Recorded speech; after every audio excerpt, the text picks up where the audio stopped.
Barkley, a little shovel, looking for an edge, gets it. Saquon Barkley, first down. Barkley, oh!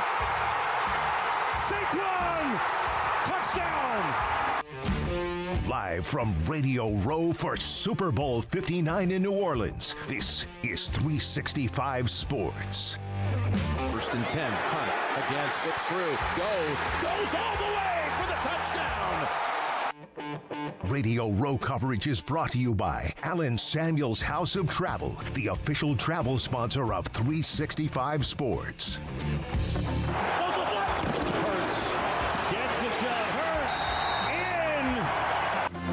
in. Super Bowl 59 coverage is also brought to you by Batteries Plus, Baylor Scott & White Southwest Sports Medicine, TexasBeefHouse.com, Edward Jones Financial Advisors, Bird Culchin Ford, Ideal MRI, Allen Samuels Dodge Chrysler Jeep Ram Fiat, Texas Farm Bureau Insurance, Tradesman Services, Richard Carr Motors. Rolling, Mahomes, he can keep it, he can get there, he's in for the touchdown. 365 Sports is produced by Garrett Ross and Emery Winter. Design run, Hurts, delay, Hurts, in, touchdown, Eagles. Now here's David Smoak and Paul Catalina. All right, here we go from a much busier, much more energetic, and much more of a packed Radio Row, Media Row is what they're calling it now, because radio, that's what it was, and now podcast like what we do, TV shows, and a combination of all of that. Paul Catalina, I'm David Smoak. Inside the Convention Center in New Orleans, Garrett Ross, Emery Winter, appreciate them. We will hear from Craig today in about an hour, his feedback and thoughts on the Big 12 football conference schedule that has begun.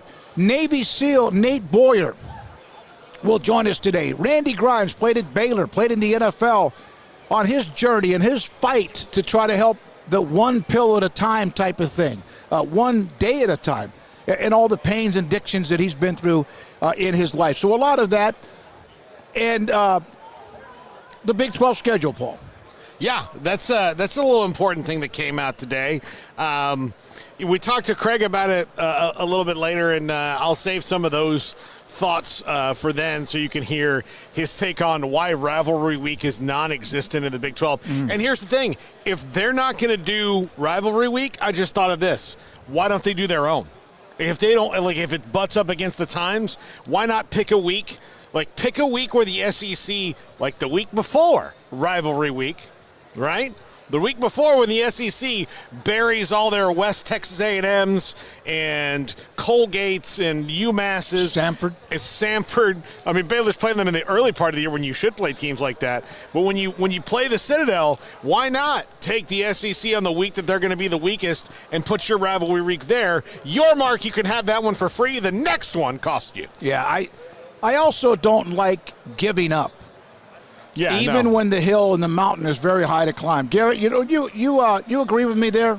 No, I do. I mean, there's just, at this point, I don't know what the Big 12 can do to, like, save face, because, right, this is another instance of them being looked at as a lower tier, or they're making themselves out to look like they're a lower tier. Well, what they're doing is admitting are. that they don't have large enough rivalries to be a part of rivalry week, and I don't know if that's even a part of the discussion. I've been told, but it's not true though. Like, they're just kind of going, "Oh, we don't have enough." Well, yeah, you do. As long as your fans in the conference think it's important, that's all that should matter. Yes, I understand the national eyeballs too.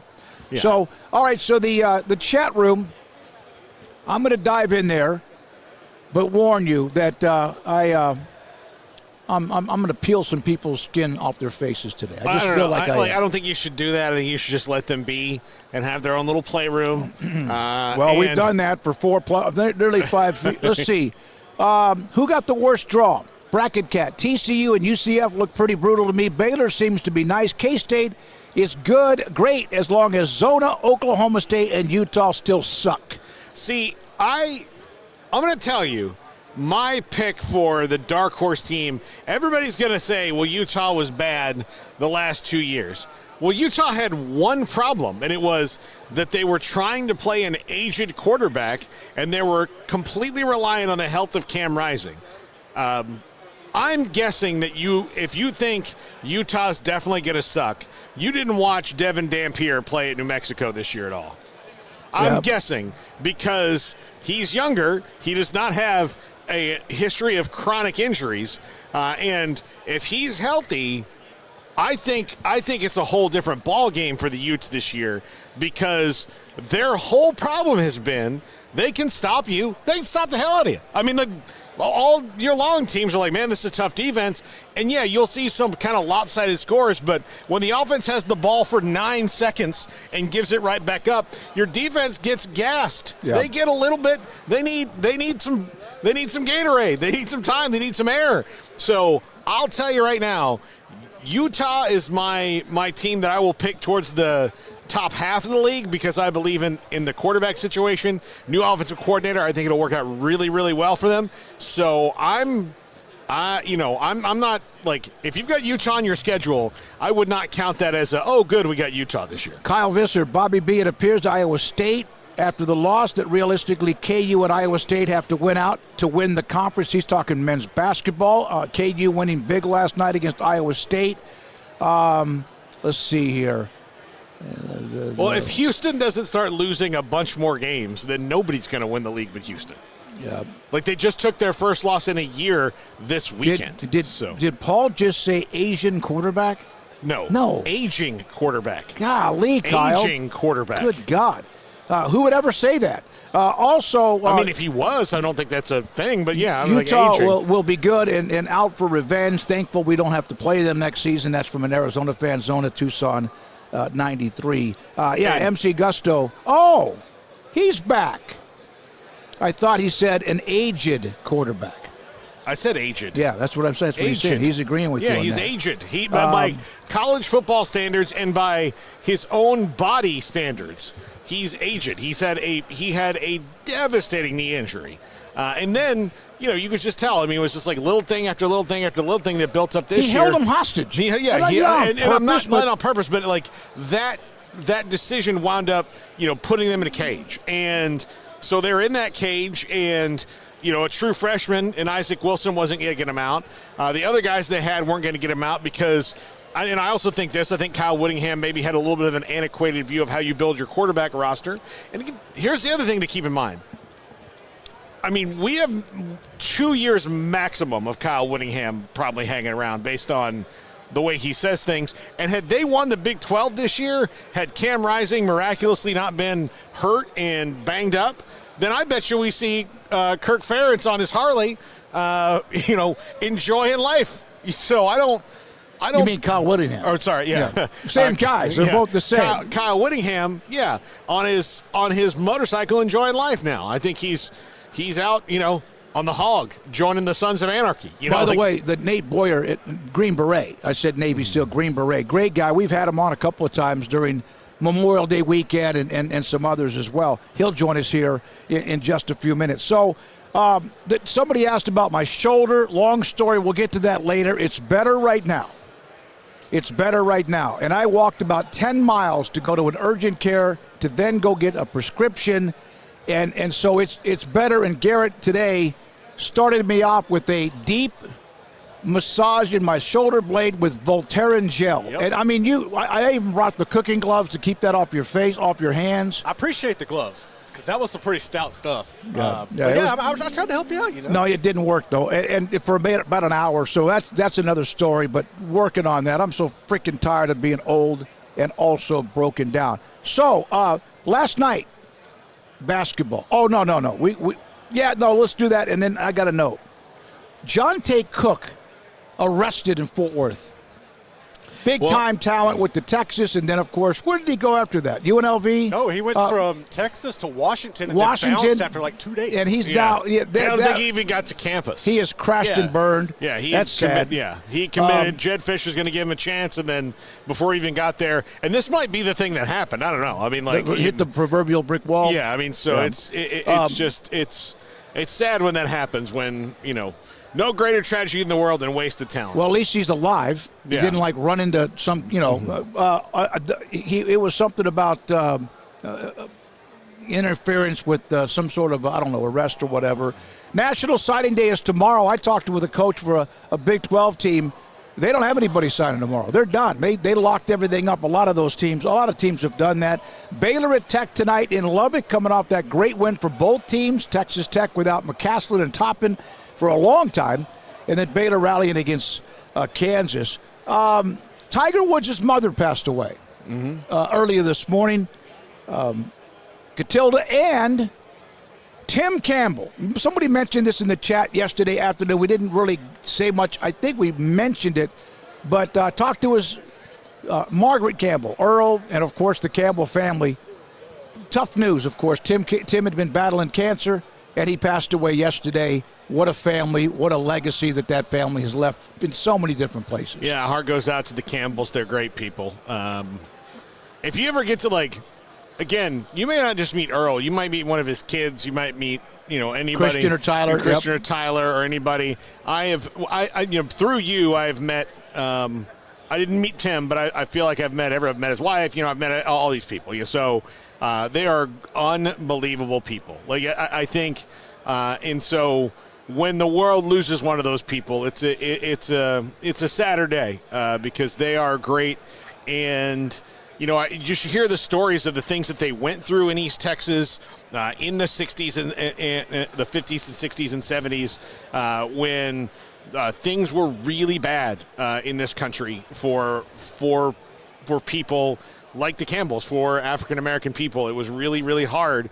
And everybody has struggles every day, but the way that they got through it wasn't through anything other than love and respect for other human beings. And when that shone through, you kind of realize that you're being the jerk, right? When the person that you are hating for no reason loves you back like the Campbells do, then that makes you realize, I think I'm wrong. And that is something I heard from Earl, and I know that's something that their parents and their mother passed down to them. So heart goes out to that family. Yeah, again, he was a part of the UT football program. Was it John Tyler, the Campbell family, his family? Never forget the first time I went out to Miss Campbell's house, invited, and you feel like you're a part of the family. She made the best cheeseburgers ever. And so talked to Margaret a little bit earlier today, and our thoughts and prayers to the Campbell family. I oftentimes when I get angry, I think about that interview we had with Earl. Basically, you can't extinguish hate with hate. You can only extinguish hate with love. And I was like, okay, all right. Well, don't get so angry. Find the humanity in the situation. Yeah, absolutely. So we're here in New Orleans. It's so much different. The energy. There's 100. I think I saw 86 or whatever amount of tables I mentioned, and I'd say about 80% of them now are very much filled up. We have a lot of different guests to get to. Paul today sat down with former Red Sox, Diamondbacks, Phillies star Kurt Schilling. None of that other stuff matters. Red Sox. Phillies, Diamondbacks. Oh, he also played. But the World War II Museum, one of my buddies who plays golf with me when I go to Bear Ridge whenever I get a chance to play, said, you have to go by the World War II Museum. Well, I did today, walking to an urgent care to get my shoulder taken care of, and it is a beautiful, beautiful facility. Yeah. I mean, it's gorgeous. It lights up at night. Paul talked to Kurt Schilling about that and so much more. Kurt Schilling is a huge World War II buff. Huge. He's also a speed reader, which I asked him about. That was pretty awesome. Yeah, Garrett was like, oh, hey. He's like, I read about a book and a half a day. And I was like, what? So he's a speed reader. And so I told him about a book he hadn't read. And, he read you'll hear about that. Well, actually, the first half of the interview is World War II.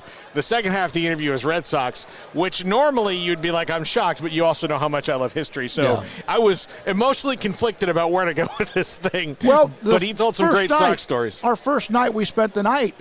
Well, it might not have been the first night. Yeah, we watched the Game 7 all the documentary. Game 7 documentaries, which is awesome. Of course, the Red Sox and Yankees very much as a part of that. He wasn't on that team in 2003.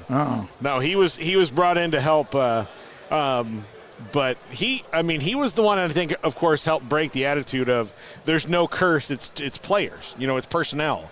You can't win that. So he said that, and he was very fun. He was very fun. We had a good time with Kurt. So thank you for everybody that right now is in the chat room. If you're watching us on YouTube, 365 Sports, which we have up on our screen too, 365 Sports YT on Twitter. Yesterday when I went to look at where we were on who was watching at a certain time, and that's not it, because as Paul's explained to me that like 90% of who we get eventually each day comes after we're off the air, so you can kind of pick and choose like a buffet. YT, the Sport 365 Sports YT, the Twitter feed live is always very busy, so that's also an option for you. Plus, of course, Sikkim 365 app. I don't see Nate Boyer. No, I don't either. He was over here about 40 minutes ago. All right, I'm going to check with the runner who is supposed to deliver Nate Boyer to us. Well, go ahead and we can take the break here, and then we can go get We'll Nate. come back. We're live at Radio Row. Want to hear from you throughout the show, because we always do in the chat room. Your thoughts about the Big 12 schedule. Craig joins us in an hour to give us his thoughts. Again, a lot of great guests today. Nate Boyer, Randy Grimes, and more. Kurt Schilling will join us today. And we'll still have another top five, of course, at the end of the show. This is 365 Sports. Hi, I'm Mark Stewart with Bird Colgan Ford. It's that time of year, it's football season. Bird Colgan Ford is a proud supporter of the best high school football right here in Central Texas. BK Ford is proud to sell the #1 selling truck in Texas, the F-Series truck, 47 years in a row. Come see the largest showroom in Texas and experience better at Bird Colgan Ford.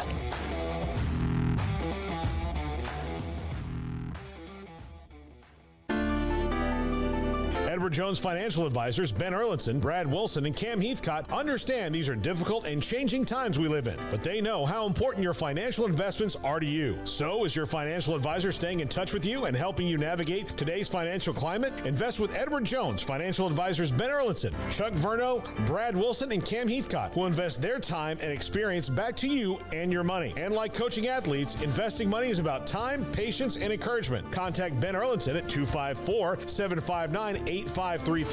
Brad Wilson's location at 250 Sharon Drive in Woodway, and Cam Heathcott in Conroe. Edward Jones Financial Advisors, Ben Erlinson, Brad Wilson, and Cam Heathcott, proud sponsors of 365 Sports. Edward Jones, making sense of investing, member SIPC.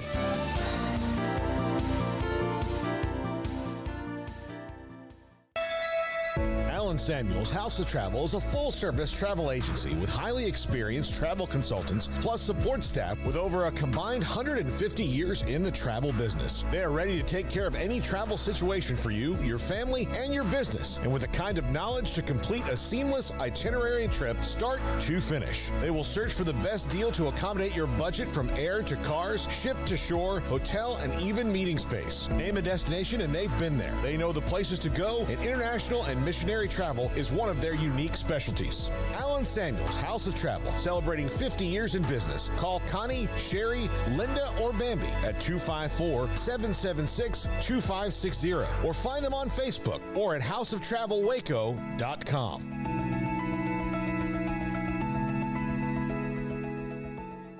Parenting is full of surprises. You never know what to expect. So after our son was born, I called my Texas Farm Bureau insurance agent to set up a life insurance policy in case something happened to me. Sawyer is now 2. And we'll soon have a sister. There's no one else I would trust with protecting my family. Stop by and see our agents at one of our 3 McLennan County locations. Coverage and discounts are subject to qualifications and policy terms and may vary by situation. Baylor Scott & White Southwest Sports Medicine and Orthopedics, the team physicians for Baylor Athletics, diagnosing and treating all sports-related injuries, including concussions. These specialists also provide orthopedic services for athletes and non-athletes alike, whether it's knee or shoulder pain, a wrist injury, orthopedic spine care, and even an arthritis and total joint clinic. Trust the doctors Baylor Athletics trust. Baylor Scott & White Southwest Sports Medicine and Orthopedics wants to get you back in the game.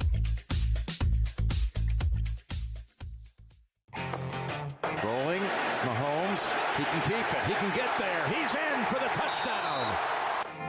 Live from Radio Row for Super Bowl 59 in New Orleans, this is 365 Sports. Radio Row coverage is brought to you by Alan Samuels House of Travel, the official travel sponsor of 365 Sports. Now, here's David Smoak and Paul Catalina. All right, here we go, 365 Sports, and we will have Nate Boyer here momentarily. They're on their way from the other side of Gangs of New York. I think what I want to do, and yesterday didn't really work well, is that when we go to a segment that is recorded, like at 4, we have Craig, and then later on with Kurt Schilling, I'm going to, while we're loaded, because tomorrow gets busier than today, Thursday gets busier than Wednesday, and then Friday, the first half of the day is crazy, and then people start to kind of calm it down. But I'm going to get my camera and go walk around and let everyone understand what I mean by Gangs of New York.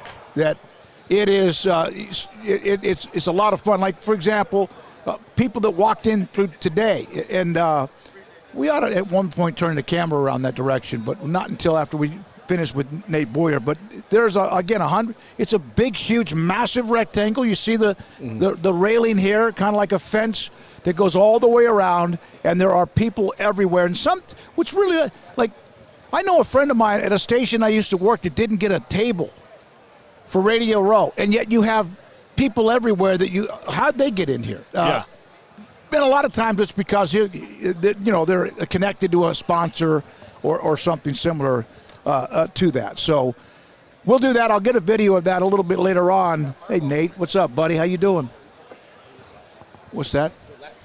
Oh, okay, yeah, close my laptop. All right, we got to see him. Look at that. Look what I had for you. Sorry about yeah, somebody said, did you have a cold beer? This is not a cold beer. It's just an energy drink for me. Yeah. We are joined, Green Beret, Nate Boyer. We've had you on. You were one of our first guests when we started our podcast almost 5 years ago. Always love to have you. What you mean, the military, all the things you've done. How are you doing, sir? I'm hanging in there, man. How are you doing? We're doing great. We're doing really, really good. Yeah, Nate. We'll put that up closer to your lip. Microphone a little closer right there. There we go. Yeah. So Nate, before we start talking about the unbelievable great work you do, emerging vets and players, your Texas Longhorns were on the cusp. They were on 2 years in a row. They're on the cusp. 2 years on. I will say that Craig, who's our other co-host, is not here, is an Oklahoma fan. That sucks. I went to Florida State, but my father was an Aggie, and Smokey is a Nebraska fan, so we have no love lost for Texas. I will tell you the angriest we are is that Steve Sarkisian has made it very difficult to dislike them anymore. First of all, no love lost. Does that mean you have all the love? No. I don't understand what that term means. Yeah, that's probably one of those. Yeah. There's no love lost. That means you have found it all. You have it all. No, right? So you love Texas. Yeah, I love this. We just talked about it. He's very close with Earl Campbell, so great sausages. They really done a great job with his business. Yeah. So, but it is it was easy, for a couple of coaching staffs to be like, man, they're just annoying, and now. They're not annoying. And that annoys me that they're not annoying because they're hard to not like anymore. Sarkisian's a great story, and we had him at Big 12 Media Day 3 years ago. He was fantastic, and from that point on, I said I want him to succeed. Yeah, well, there's some parallels and different stories, different struggles, but with Pete Carroll, who I spent a short time playing for, but respect a lot. Like his first go round in the NFL when he was with the Jets and the Pats and all. It didn't go so hot. He was a high-stress guy. Didn't look like he was having any fun. And, the scoreboard reflected that. Yep. And then he went back to college, went to USC. I think rebuilt himself before he rebuilt the program and kind of his philosophy and all that. And sort of this, overt positivity and enthusiasm even when things don't look like they're going so hot, which may seem annoying as well. But people respond to that, you know what I mean? And when you have that belief. And I think Sark, totally different personality, but similar. Like he kind of had to go through the darkness and screw up, and make some mistakes. Because he's obviously a brilliant football mind to kind of get to that place where he could work through that. And it's still not there yet because he hasn't gotten where he ultimately wants to go. But it's getting there, you know what I mean? And he's getting better every year. But that's Yeah, that's interesting that you guys feel like it's annoying that he's not annoying. Yeah. Brilliant football mind is absolutely true. Right there on the 1 yard line, what were you doing? What were you saying? What were you going through emotionally? Well, there's another parallel. Hand the ball to Marshawn. With Pete Carroll, yeah. Yeah. That was a tough one. I mean, look, he got us there 2 years in a row, and of course, everybody in retrospect, you're just like, what are you doing pitching it 8 yards backwards when you're on the 2, and obviously didn't go so hot. But I am not a brilliant football mind, so I'm not going to even weigh in on that. But, you would like to think that you just hand it off and try to punch it in 3 times and see what happens there. But yeah, but again, sometimes you got to get close enough to where it hurts even more. So when you get that opportunity, you break through it. It's even more exhilarating. I agree. It was crazy though. I was not at the game this year, but I was at the game here last year when Washington when we were out of it, and then all of a sudden they fumbled, and then they fumbled I think a clock management thing, and all of a sudden we're in the game. And we're driving, and we get down, and we're down 6 in the red zone again, and throwing it in the end zone. And almost, and it was close. Yep. So, yeah, it's a tough one. It's a heartbreaker. I mean, I think last year, who knows what's going to happen, but Michigan was probably a better football team. They probably, if I were to guess, they maybe beat us. But I think this year, if we would have beat Ohio State, I think we would have beat Notre Dame too. So that's why it hurts a little bit more. I don't know. You never know. But it feels like that's maybe the way it would have went. But there was 10 years where they weren't going to do that. There was a 10-year drought, man. Yeah. It was rough. It was very rough. I mean, I left in 2014. That was Charlie Strong's first year, and that was his only bowl game he went to. And then after that, I think he had two or maybe 3 more seasons of 5 and 7 or whatever it was. And then Tom Herman came in, one good year in there, Sugar Bowl win over Georgia, but by and large, disappointing.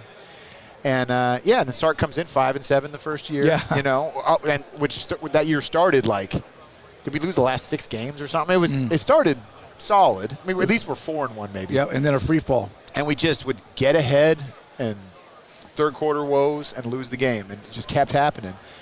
But it's in some weird way, maybe it kind of had to, just to purge all that stuff, learn how to lose, so you get that taste in your mouth. You know how much you hate it, so you can learn how to win, and then build from there. And so we got to get over that hump though. That Final Four hump. Sark's real accomplishment is doing what Charlie Strong and Tom Herman couldn't do, which is rebuild the culture.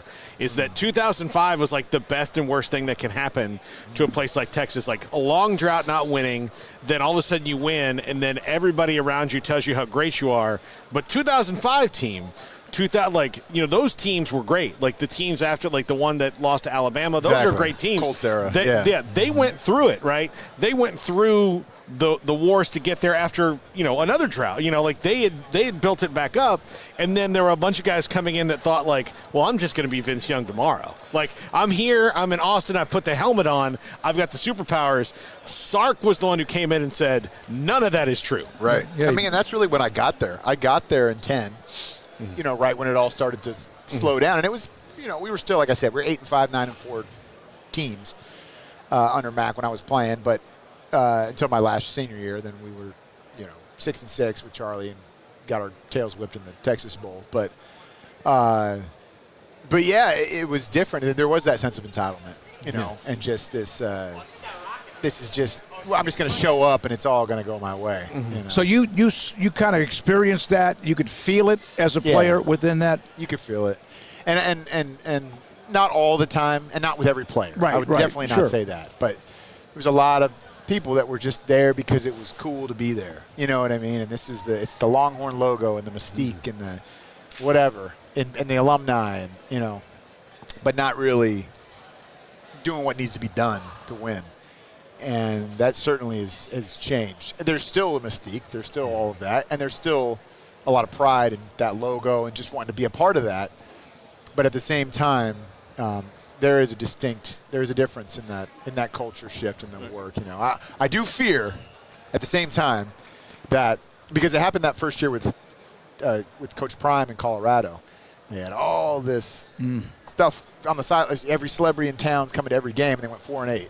You know what I mean? And there was all this. They're 3-0 after going to double overtime with Colorado State, and everyone's like, "Is this a playoff?" That was an amazing game. It was an amazing game, but everyone's like, "Is this a playoff team?" And I was like, "No, this is not a playoff. No. Calm down." And then they got super humbled, but they had all these, and then all that stuff kind of wore off, and Dion recalibrated, and they had a great year this year, and it could have been even better. But they had not only a Heisman Trophy winner, but just a complete turnaround in the win-loss column, and really building to something because they got the same kind of thing. So I'm worried there might be something. I hope not. I hope it gets axed, because right now it's like we're the hot team, we're the cool team again, and it's like everybody wants to wear Longhorn stuff around and all that. But I'm like, all right, cool, but find a way to stay humble here. Yeah, you gotta earn it. We just had Mac on the show a couple weeks ago, and he's moving back to Austin. He's getting back in the TV game. Just your thoughts on the legacy that he leaves in college football coaching as one of the greats of all time. I mean, he was. You said it. Was it not? It's either 9 or 10 straight years of 10-win seasons, which is amazing in its own right. But then, obviously, anytime you win a national championship, it doesn't matter where you're at. It's an incredible thing. There's 120 some odd teams or whatever there is to get that done. And in his era, it's like you cannot lose. No, pretty much. Maybe one game. But you pretty much got to win all the games. That's just how it works if you want to get that shot. It's different now with the 12-team playoff and maybe the 16 if we get there, which I don't mind. I like it because I don't think your whole season, if you have one bad game, your whole season should not be dictated off that. But anyway, Mac he's awesome. He's the ultimate, what stuck out to me was how he always embraced and remembered the alumni and the alumni's mom and the alumni's brother and everybody and just went out of his way. Before I even walked on, I was in the military. He did a USO tour, a trip to, and I didn't meet him there, but he was over in, I think I was in country as well. I don't know if he was in Iraq or Afghanistan, or maybe he went to both. But I heard this story and there was other coaches there as well, and I'm sure they were all I'm not saying they were disrespectful in this regard, but he made the helicopter stay and wait while he shook every hand of the people, because there was a lot of, folks in the military, they're out there wanting to meet these coaches, and the bird was like, we got to go, and he was just like, just give me 5 minutes, because I'm going to deliberately do this for every person. I'm going to look them all in the eyes and tell them thank you and all that. That's just who he is. And when you're that kind of person first, you're just going to be a better coach. Take the X's and O's out of it. That meant a tremendous amount to those soldiers. Yep. I mean, that is yeah. Have you ever met Dion? No. Yes, I have. I actually went during COVID. I'd met him once in person, but during COVID, I went on NFL Network. They had we did do these virtual, not town halls. That's not the right word, but we would just kind of talk about stuff and it was on TV or whatever. So we went on with him there, and it was cool because it was before he was coaching. But he was talking about MVP, which was special. So, yeah. Let's talk about MVP, merging vets and players. This is, it's such and we've talked about this with you before in past years, but the experience of an NFL player in particular with the kind of injuries that they have and the kind of life that they live. And look, athletes in general, but NFL and then soldiers who, when you're a soldier, your life is dedicated to being a soldier. You are, you're doing that job, which is a calling. Right. And then football, you're pushed into football and it's football, and then it just ends. It's not, the lucky ones like Elway get to pick when they go out, So a lot of vets get to retire when they want to, but a lot of them don't. And it's a weird thing to have to deal with as a human being, and there's a lot of weight behind it. So what are the kind of things that you guys are doing now to raise that awareness and get people, knowing what it is to bring people together and find that common ground? Yeah, I mean, that's really it. We have so much more in common than we have that's different, and vets and athletes share so many similarities with the career ending young, and they're physically demanding jobs, and you peak at a young age physically anyway, and maybe mentally in some ways too, emotionally, but yeah, it's just the common struggle is kind of feeling alone, and that's life. That's just people. Like when and transitions generally are just hard, whether it's relationship, career, your youth, whatever it is. It's tough to let go of that stuff. But what we really try to focus on preaching is not letting go of it, like embracing it, remembering it, being proud of it, and then utilizing it to find the next thing, and kind of reharness that energy and the expertise and skills that you learned, even if they don't seem transferable. Because it happens with vets a lot. It happens with athletes a lot. They're like, how is playing football or going to war going to translate to something else, And it's like, well, how did you become good at what you did? You probably sacrificed a lot. You probably worked harder than everybody else around you. You probably rose to the occasion, focused in dire times. You showed up and you didn't quit. Like all these things that a lot of people haven't done or maybe aren't willing to do. So you're going to be, miles beyond some of these other folks, even though you don't quite understand how to do your taxes yet or whatever the heck it is. Like you'll figure it out. You just got to be patient with it and remember who you are, because who you are is that can translate into doing incredible things, whatever that avenue may be. How was the transition for you? It was challenging after football. So military, not so much, because I went into another locker room with a new purpose and a new team and a new uniform that I identified with, and I was part of something, the camaraderie. And that I didn't realize it. I didn't think about it at the time until football was over, and then it was like, oh wow. Now I can get up whenever I want. I can eat whatever I want. And it's nice for a couple weeks, maybe a month even. But then you're like, all right. You can only binge watch The Sopranos so many times, right? Exactly. Yeah. So that was the transition for me was, but I was fortunate to have people like Jay Glazer, to have other people from the veteran community in my life that were like, man, so proud of you, even though you got cut, watching your story and seeing everything. And Chris Long, for example, called me the next day about his organization, Water Boys, and was like, hey, I want to do something with vets, to help this clean water crisis. And I feel like you could help that, because he was already working with a lot of NFL players. So it was like, instead of, I think a lot of people maybe, or a lot of times even myself, the past would be like, I'm just not up to it right now. I'm just feeling, because you're feeling down, and you just let yourself get sucked into that space instead of saying yes and being like, all right, sure, yeah. And then all of a sudden you're doing that thing, you're showing up, and it's like pulling you out of it because you've got a new purpose and you got a new focus, and you forget about, it's like getting over a lost love. You got to meet other people. Yeah. You got to find somebody else. And if you sit there on your couch and cry all day, you're never going to meet anybody, and it's never going to go away. You got to do something about it, Yeah. So whose idea was it to climb Mount Kilimanjaro? That was mine, but Chris had already done it. Okay. But it was my idea to bring together vets and athletes as a group to go climb and raise money throughout the year for Water Boys, for these clean water wells in East Africa. You're only 2 weeks away from that, right? Yeah. I got sciatica right now, so I'm battling. Okay. And trying to get that cleared up because it's painful. I don't know if you've ever had that or know what it is. Yeah, I have it. You have it? Yeah, It's not fun. Yeah. No. So basically your sciatic nerve gets pinched from your you spine. probably have it, yeah. Shoots down your leg. Yeah. I have a nerve. I went to urgent care earlier this afternoon because it's got such an amazing searing pain in my left shoulder blade. And it shuts you down. You don't want to. You want to just go to bed, take a nap for 10 hours. And the weird thing about nerve pain is it's neurological. So I don't even know if it's real, but we feel it. And you really it's a weird thing. Yeah, it's like a muscle. You could. Yeah. There's a muscle or a ligament or whatever. No, it's. I'm not comparing that to a sciatic nerve, but it's been a process this week for me. So, what is your mountain climbing experience in general? That is, I've done Kilimanjaro 3 times. Oh, you done Kilimanjaro? Okay. I've done that. Okay. So I think you're a Green Beret. I know, they're not going to drop you like, hey guys, who doesn't like mountains? Yeah, exactly. If you don't like mountains, if you're more of a water guy, the Navy. the Navy. Yeah, do that. Yeah, they don't ask you those questions, right? Yeah. No, but I'd never been up that high. I'd been, Pikes Peaks, 14,000 or something. Right. I'd done that. I'd done Mount Whitney, but I hadn't done Kili, which is 19,341 feet. How long does it take?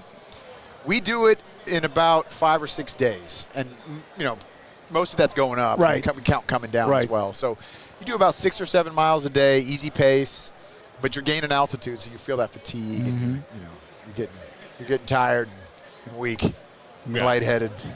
Yeah. But yeah, it's worth it. It's really cool. Waterboys.org and vetsandplayers.org. Definitely check those both out. Vetsandplayers.org. Again, we had you on. We love having you on. You're inspiring to people, and what you've been through and what you do, what you represent. Yeah. We're all military brats in some particular way, so awesome. Fort Cavazos, Fort Hood, and it's right there, right in the middle of where we are, down in Waco. It's an hour and a half from Austin. Yep, It's real absolutely. close. Yep. Thank you, buddy. Thank you, Appreciate brother. it. Nate Boyer, Green to see you Beret. guys. It is vetsandplayers.org at the Super Bowl in New Orleans.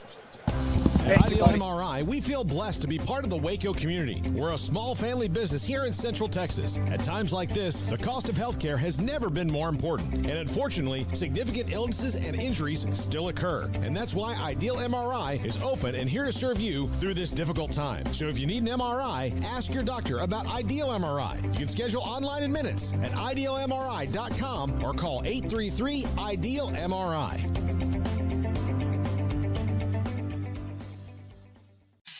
If you want quality and personalized service for all your air conditioning and heating needs, call Tradesman Services. They're a family-owned and operated company that has served Texans for over 30 years. Tradesman offers maintenance plans starting at just $12 per month and a free service call for all new customers. They're also experts in geothermal design, installation, and service. Visit them online at coolingwaco.com.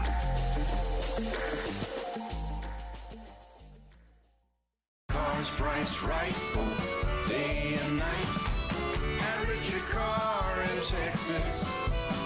Trucks built for you, red, white, and blue. Average your car in Texas. Cars that zoom with lots of room. Average your car in Texas. Count on us, a dealer to trust. Average your car in Waco, Texas. Alan Samuels House of Travel is a full-service travel agency with highly experienced travel consultants plus support staff with over a combined 150 years in the travel business. They are ready to take care of any travel situation for you, your family, and your business, and with the kind of knowledge to complete a seamless itinerary trip start to finish. They will search for the best deal to accommodate your budget from air to cars, ship to shore, hotel, and even meeting space. Name a destination and they've been there. They know the places to go, and international and missionary travel is one of their unique specialties. Alan Samuels House of Travel, celebrating 50 years in business. Call Connie, Sherry, Linda, or Bambi at 254-776-2560 or find them on Facebook or at houseoftravelwaco.com.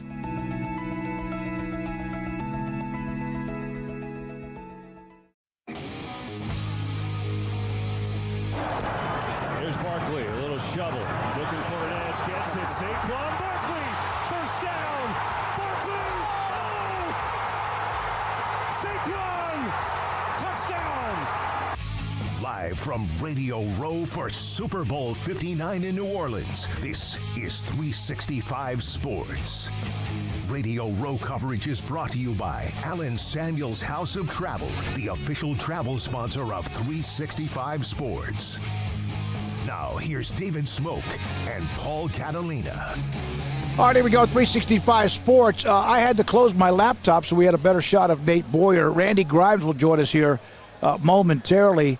Let me see. From Clint Moses, prior to Sark, the icy white uniforms would go to the players' heads. Yeah, I mean, look, that I remember hearing. Was it Bo Davis was on the? He's the one that changed. Yeah, he's the one. But like bringing a guy like that genuinely recognized what was going on and he's the one who could deliver the message of, hey, remember that audio? Yeah. You guys haven't done anything. The transfer portal is wide open if you don't want to get on board. And you know that, like, I kind of like there's two ways that can go, right? Way one is the way it went, where most of those guys don't leave, and like the ones that did leave, nobody remembers. Like, they didn't wind up anywhere. Like, nobody left from that Texas team the year before and was like, oh, well, that was dumb that Bo Davis yelled him out the door. No, if you couldn't take it, you weren't going to make it there. And then because of that, there were a lot of guys that, like, maybe realized, like, oh, okay, 2005 was a long time ago, and I've done nothing to earn that. And this is just talking to Quan Cosby like years ago when they kind of first had the little slump. And he had mentioned, because he was sideline reporting, he's like, I just get a vibe from this team like they're trying to ride our shoulders a little bit. And he's like, they don't know how hard this was.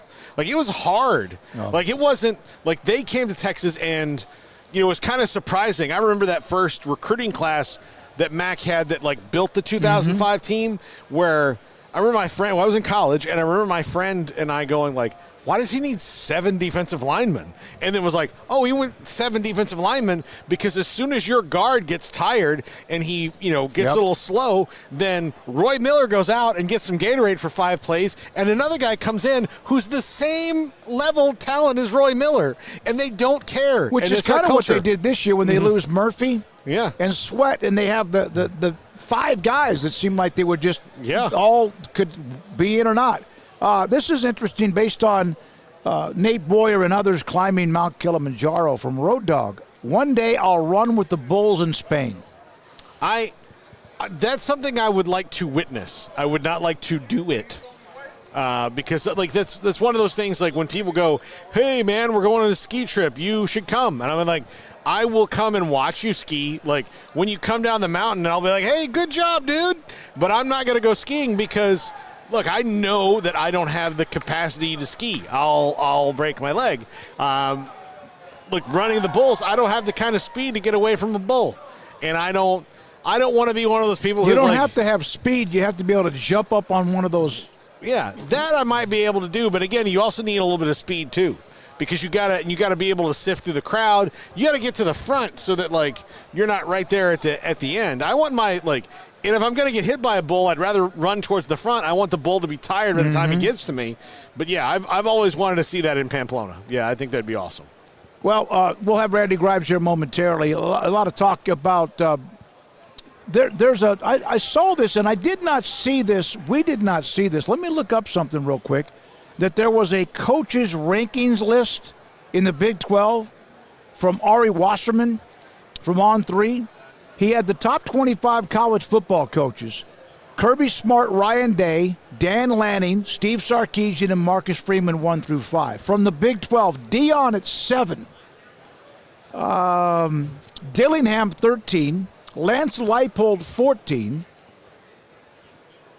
And Kalani Sitake, Matt Campbell, 24 and 25. Not having Whittingham on the list right now, I think, is kind of is weird.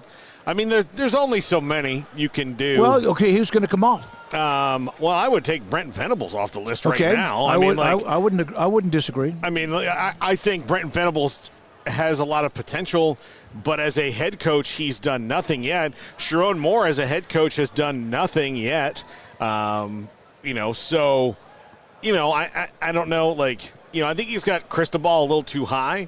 He's a great recruiter. He's not a great coach. Wait a minute. What did you say about Whittingham is on the list. Sorry. No, Whittingham's on the list. Whittingham's 8. I would take Lincoln Riley off, personally. Yeah. Chris Kleiman not on the list bothers me.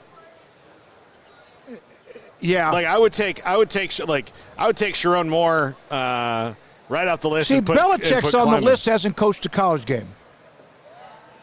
Yeah, I mean, you got I understand all the hoopla and all that, but he hasn't coached a college game. Yeah, no, he hasn't coached a college game. And Lincoln Riley, man, that bloom is off of that rose, big time.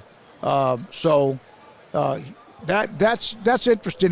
Some of the chatter in the chat room begin with that, but it was Kirby Smart, Ryan Day, Dan Lanning, Sarkisian, and Freeman. I think that's a little bit. Lanning has got a lot of, got a lot of momentum, but he's got to be careful and maybe get that team after what they got smoked by Ohio State in the quarterfinal round. So it'll be interesting to see how the feedback on that from those of you today in the chat room. Randy Grimes. I thank you very much. Yeah. We have Yeah, Yes. yes, ma'am. We'll But take. not, listen, you got this hurt foot thing's got to stop before you sit down. We don't have time. How you doing? What's up, young man? How are you? I'm doing great. Good to see you. Yeah, you can. Those are big ones. Some of them are big. Got votives. We got like wash. We got detergent. All of it. We got all of it.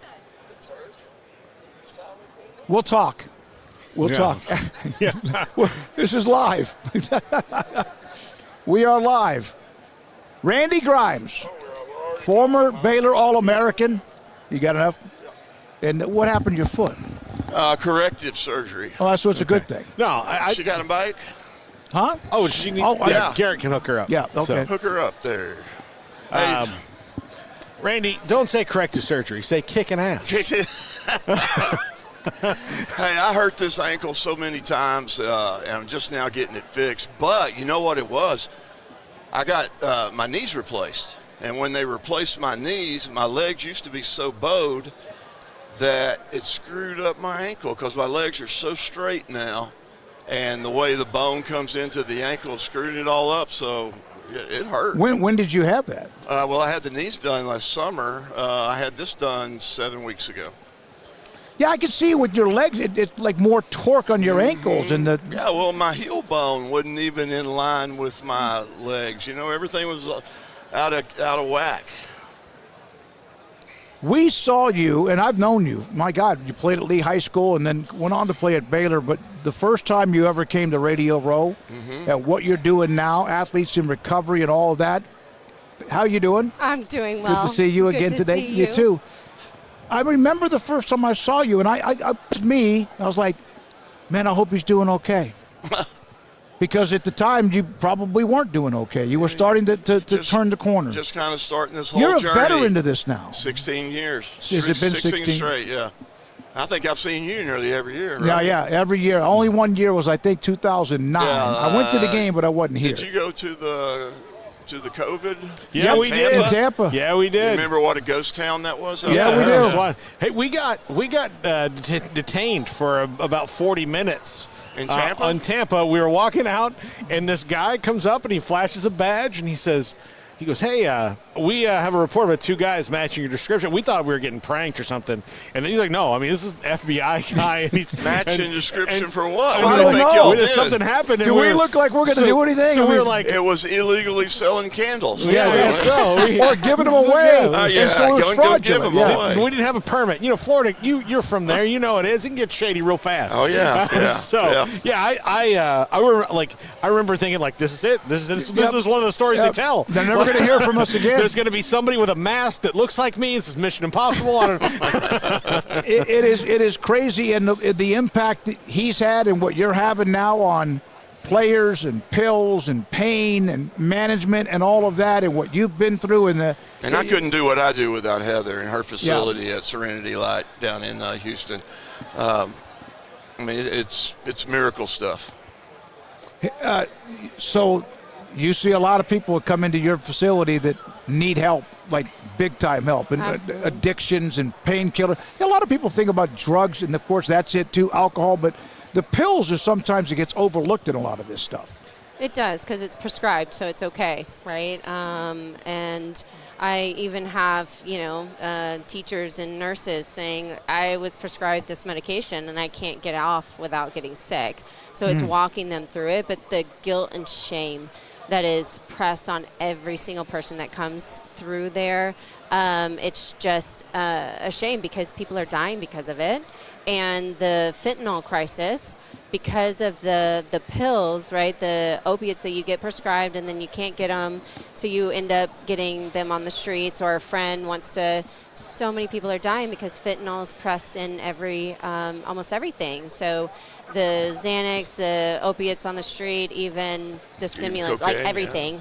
And so we're trying to battle against that as well. So What strides have you seen like in the field? Because I know that like there was, especially in Florida, I know that like it was a big problem of like people would go into rehab clinics and they were basically just like charging them for drug tests over and over again and not really helping them.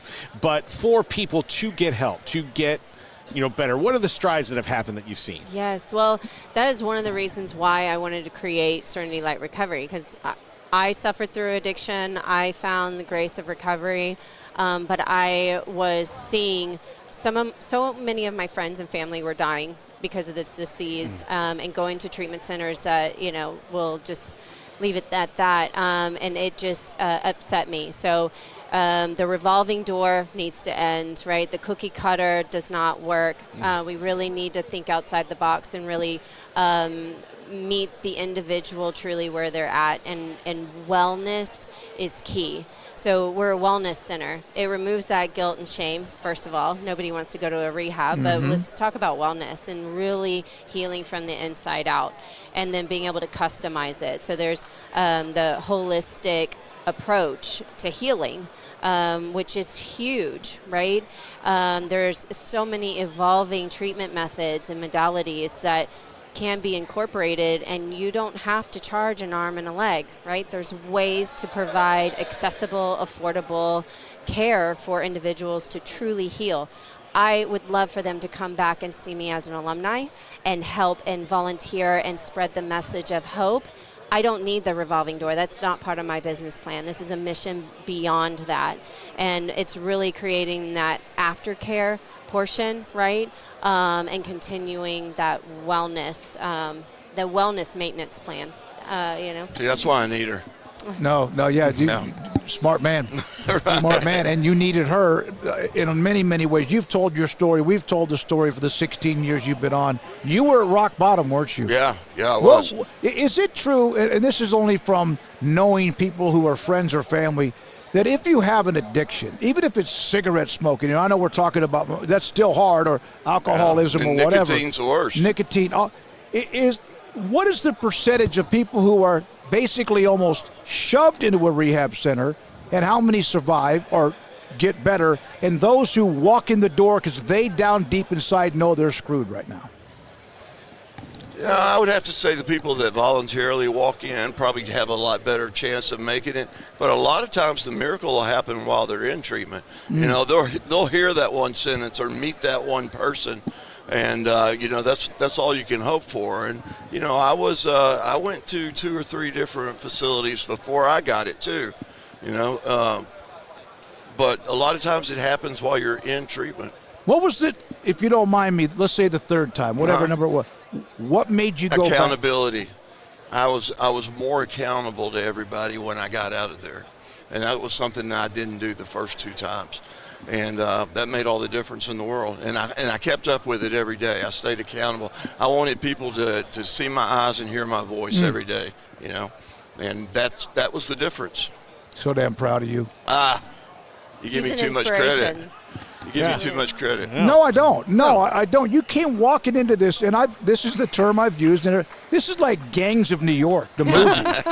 You're right. It's busier. Bunch of heathens in there. there. They're damn right. The 2 right here. Look at them right here. I got 3 of them with me. But, you walked in when it wasn't quite cool to talk about right. it. I'm not sure. It's now, there's a lot of people telling stories about this. Right. And I can remember sitting at the Miami Super Bowl with Conrad Dobler. He had just got his 20th-something knee replacement and had an infection. He didn't even have a knee joint in there because they were trying to let it heal. And I can remember thinking, and I'd just gotten out of treatment, I can remember thinking, do I have the courage to tell this story? And I did it that day, and it's been off to the races ever since. Yeah, and part of it, like, I like what you say about wellness or all that. I think a lot of, like, people think I'm going to be sitting in a circle and telling all these different things, and, like, they think of it as what they see on TV and in movies, and they're like, well, I'm not doing that. Like, that, like, they're like, there's no way that's going to work for me. That wouldn't work for me if I was just sad for a day. I'm not going to tell my problems. Right. If I've got, baked in trauma, I don't want to sit in a group of people and do that. And it's not an acute setting. It's not a hospital setting at all, especially her property's beautiful. 10 acres, a big, how do you describe it? Big Georgian style. Well, it was 1895 hotel. Okay. A lot of history. Beautiful and property. then it was a bed and breakfast, and there's a wellness center. We have private suites. We have a variety because we're all different, but we're all recovering from something, and we all deserve wellness.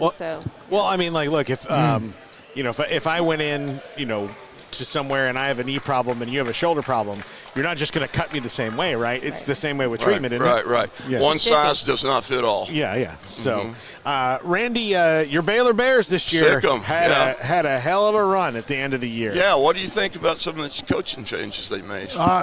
Worked out. We said this, that after they won in 21, beat Mississippi in the Sugar Bowl, I think most of us agree, they screwed up by not taking advantage of that momentum when it comes to NIL and the transfer portal. They kind of, Aranda said they want to let the younger guys, like the days of old, let the younger guys take over for those who move on to the NFL or graduate. And they kind of let a 18-month period just sit there. But will they ever compete in the NIL? They're with doing other schools. Now, I don't know about, but I'm telling you right now, they got this place called GXG. They have an NIL general manager on campus now in the athletic department. Yeah, man, so they need to go. They're coming in pretty strong. The sad part about all that is that you can't build dynasties anymore, like Alabama's Saban years. Those days are over. These coaches are recruiting for a 1-year run at something, national title or whatever.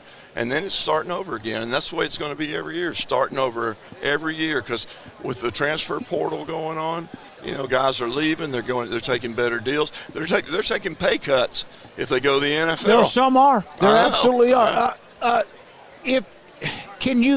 You played the game when it was as innocent as it ever was. When I got $25 a month for a wash. Yeah, I'm calling the NCAA that's right Same now. thing. Mac Brown told us a couple weeks ago that they had $15 a month when he was there. Oh yeah. For laundry money. Yeah. And I asked him if they paid it, that they just gave you a big bag of quarters. And he said no. That was. I had a quarter that was on a string, so I never lost my quarter. Kid, are we teaching young? It sounds like get off my lawn for me. And I've kind of accepted where we are. But are young people, athletes, or just young people learning how to get through adversity? They just quit and go somewhere else? Don't get me started on these young athletes now. They're so entitled, and it starts in high school. Coaches, the way they treat them, the way their parents treat them. Sports go year-round. They pay all this money for club ball. And, they travel all over the United States with them. And, the athletes today are just different. They're not multi-sports. Like, I played baseball and I threw the discus and shot put in high school just to have something else to do in the off-season. They don't do that anymore. Well, you can use, I had one of my godsons was an outstanding baseball player. And then because of the way the culture was, he got, into the year-long thing. He got to his senior year and he's like, I just want to play football, man. He's like, I'm having fun playing football. Baseball is just not fun to me. I like having an off season. I like doing something different. And he lost his love of the game. And when he was little, I mean, you could throw it on a baseball card and he would be like, oh, that guy. And then, he just didn't want to see it anymore. Yeah. And it broke my heart, but he fell into the burnout. I loved the other seasons because, one, that coach that was yelling at me, I get another one. We get a break from each other. He's just yelling at me for something else now. Yeah, no, we get a break from each other and we move on. I think that's an important thing that we miss today. And I think it makes you a better athlete, too. Oh, yeah. If you're a multi-sports player. Yeah, there was a parent at John Tyler that ended up playing basketball at the Citadel. And they had so much pressure on them to go to all those summer camps and some of those tournaments, and they spent so much money. And they asked me one time, I was like, listen, I don't know. But I think if they're good, they're going to find you whether you went to camps or not. But fear of losing out on a scholarship. And he ended up playing basketball at the Citadel from John Tyler, and he was really good at it, too. Why is Patrick Mahomes the best quarterback in football? Because he only played football? No, he played it all, man. He played everything, yeah. Baseball and basketball and recruiting's changed so much. We should have coaches come and watch practice, sitting on the sideline watching practice. Now it's all about how can you keep your social media up and attract coaches to come to you to watch your highlight, what you've put on Huddle or one of these apps. You know, how have you marketed yourself? What would you do if your son was playing football, sports, or whatever? How would you handle him? Well, I'd have to do all the things you have to do with social media, you know, and there's so many apps out there that coaches follow, and you got to tag them. You got to tag them on Twitter. You know, you got to play the game. Yep. But what you said earlier is true. If you're good enough, they're going to find you. They're going to find you. No matter if you play at Big Sandy High School, David Overstreet, or if you play at a big school like Allen with 7,000 students, they're going to find you. Right, right. What is it like when someone, and it's a daily battle, but what's it like for you when somebody wins and they get past the problems and the addiction and the agony and the pain? Well, you know, the individuals that we work with, the story starts way before they even show up. So for them to actually show up and make it, because not all of them do. We'll talk to them, we'll even pre-screen, and then they overdose before. And it's heart-shattering. So when they show up, I celebrate. It's like, this is a huge step, right? And let's celebrate every single day of the new life. And we have some great alumni doing some big things. You know, one started a coaching academy in the UK, right? And just global, bringing recovery global. And I think that is the ultimate success. And then this guy, I mean, Randy is such an inspiration to be able to. And I told, you know, it's like long ago, he was bold and brave to be able to stand up in this audience and say, look, this is what happened, and you don't have to suffer anymore. You can get well. And that was my message back then. And so when we met, it was like, yes, we have a mission together, you know, to bring awareness and bring healing to everyone that needs it. You almost seem like you're first of all, you're very humble, but you almost seem like you're embarrassed by that.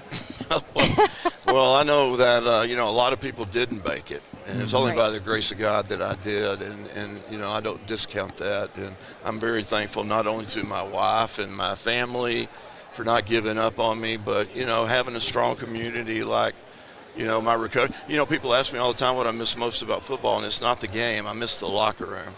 And that's what recovery has given me back. It's my new locker room. Addiction causes isolation. Recovery brings connection, and that's how we heal. That's awesome. It's a great story. You can go to SerenityLightRecovery.com. Heather, thank you very much. ProAthletesInRecovery.org. Right. Randy, 16 years. Yeah. Telling this story to thousands upon thousands of people, including I've got 16 candles at home. You're going to take more I've back. I've got 15 right now. Say hi to Eric Horton and Tyler Candle Company if you don't mind. Yeah. He's not here today, but that's where they come from. Oh, I appreciate it very much. Yeah. Randy, Heather, thank you very much for your time and your story. This from New Orleans is 365 Sports. At Ideal MRI, we feel blessed to be part of the Waco community. We're a small family business here in Central Texas. At times like this, the cost of healthcare has never been more important. And unfortunately, significant illnesses and injuries still occur. And that's why Ideal MRI is open and here to serve you through this difficult time. So if you need an MRI, ask a doctor about Ideal MRI. You can schedule online in minutes at idealmri.com or call 833-IDEAL-MRI.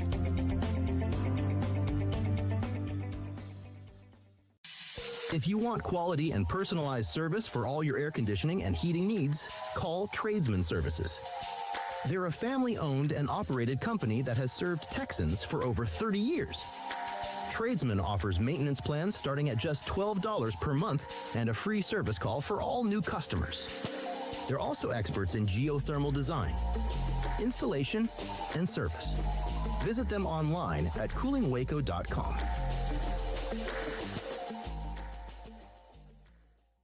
Cars priced right, day and night. Average your car in Texas. Trucks built for you, red, white, and blue. Average your car in Texas. Cars that zoom with lots of room. Average your car in Texas. Count on us, a dealer to trust. Average your car in Waco, Texas.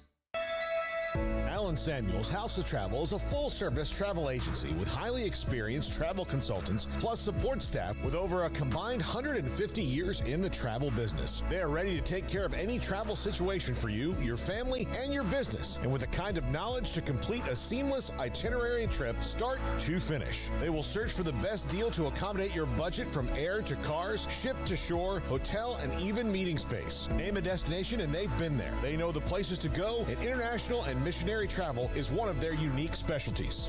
Alan Samuels House of Travel, celebrating 50 years in business. Call Connie, Sherry, Linda, or Bambi at 254-776-2560 or find them on Facebook or at houseoftravelwaco.com.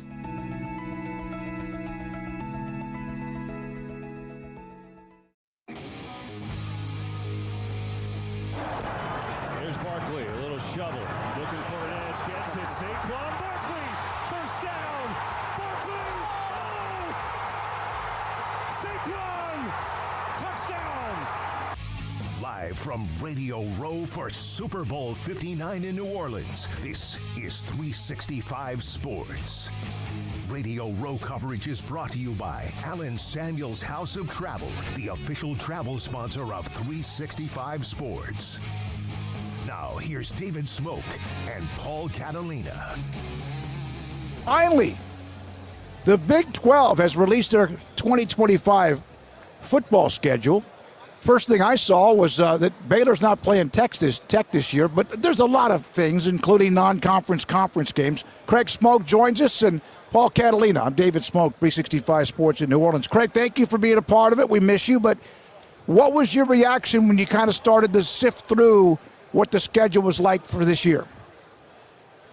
I haven't had an ability to really look through it all that in depth. I've been out running a lot of errands, but I guess my first reaction was just glad that it was able to get put out there, and Mack Rhodes delivered on his promise that it would be within the week, and it was. And so thanks to him for joining us and giving us that insight and getting people kind of revved up and prepared for this drop. And so they delivered as they promised, and now everybody can get to their being and moaning about it, which I've already seen a good bit of.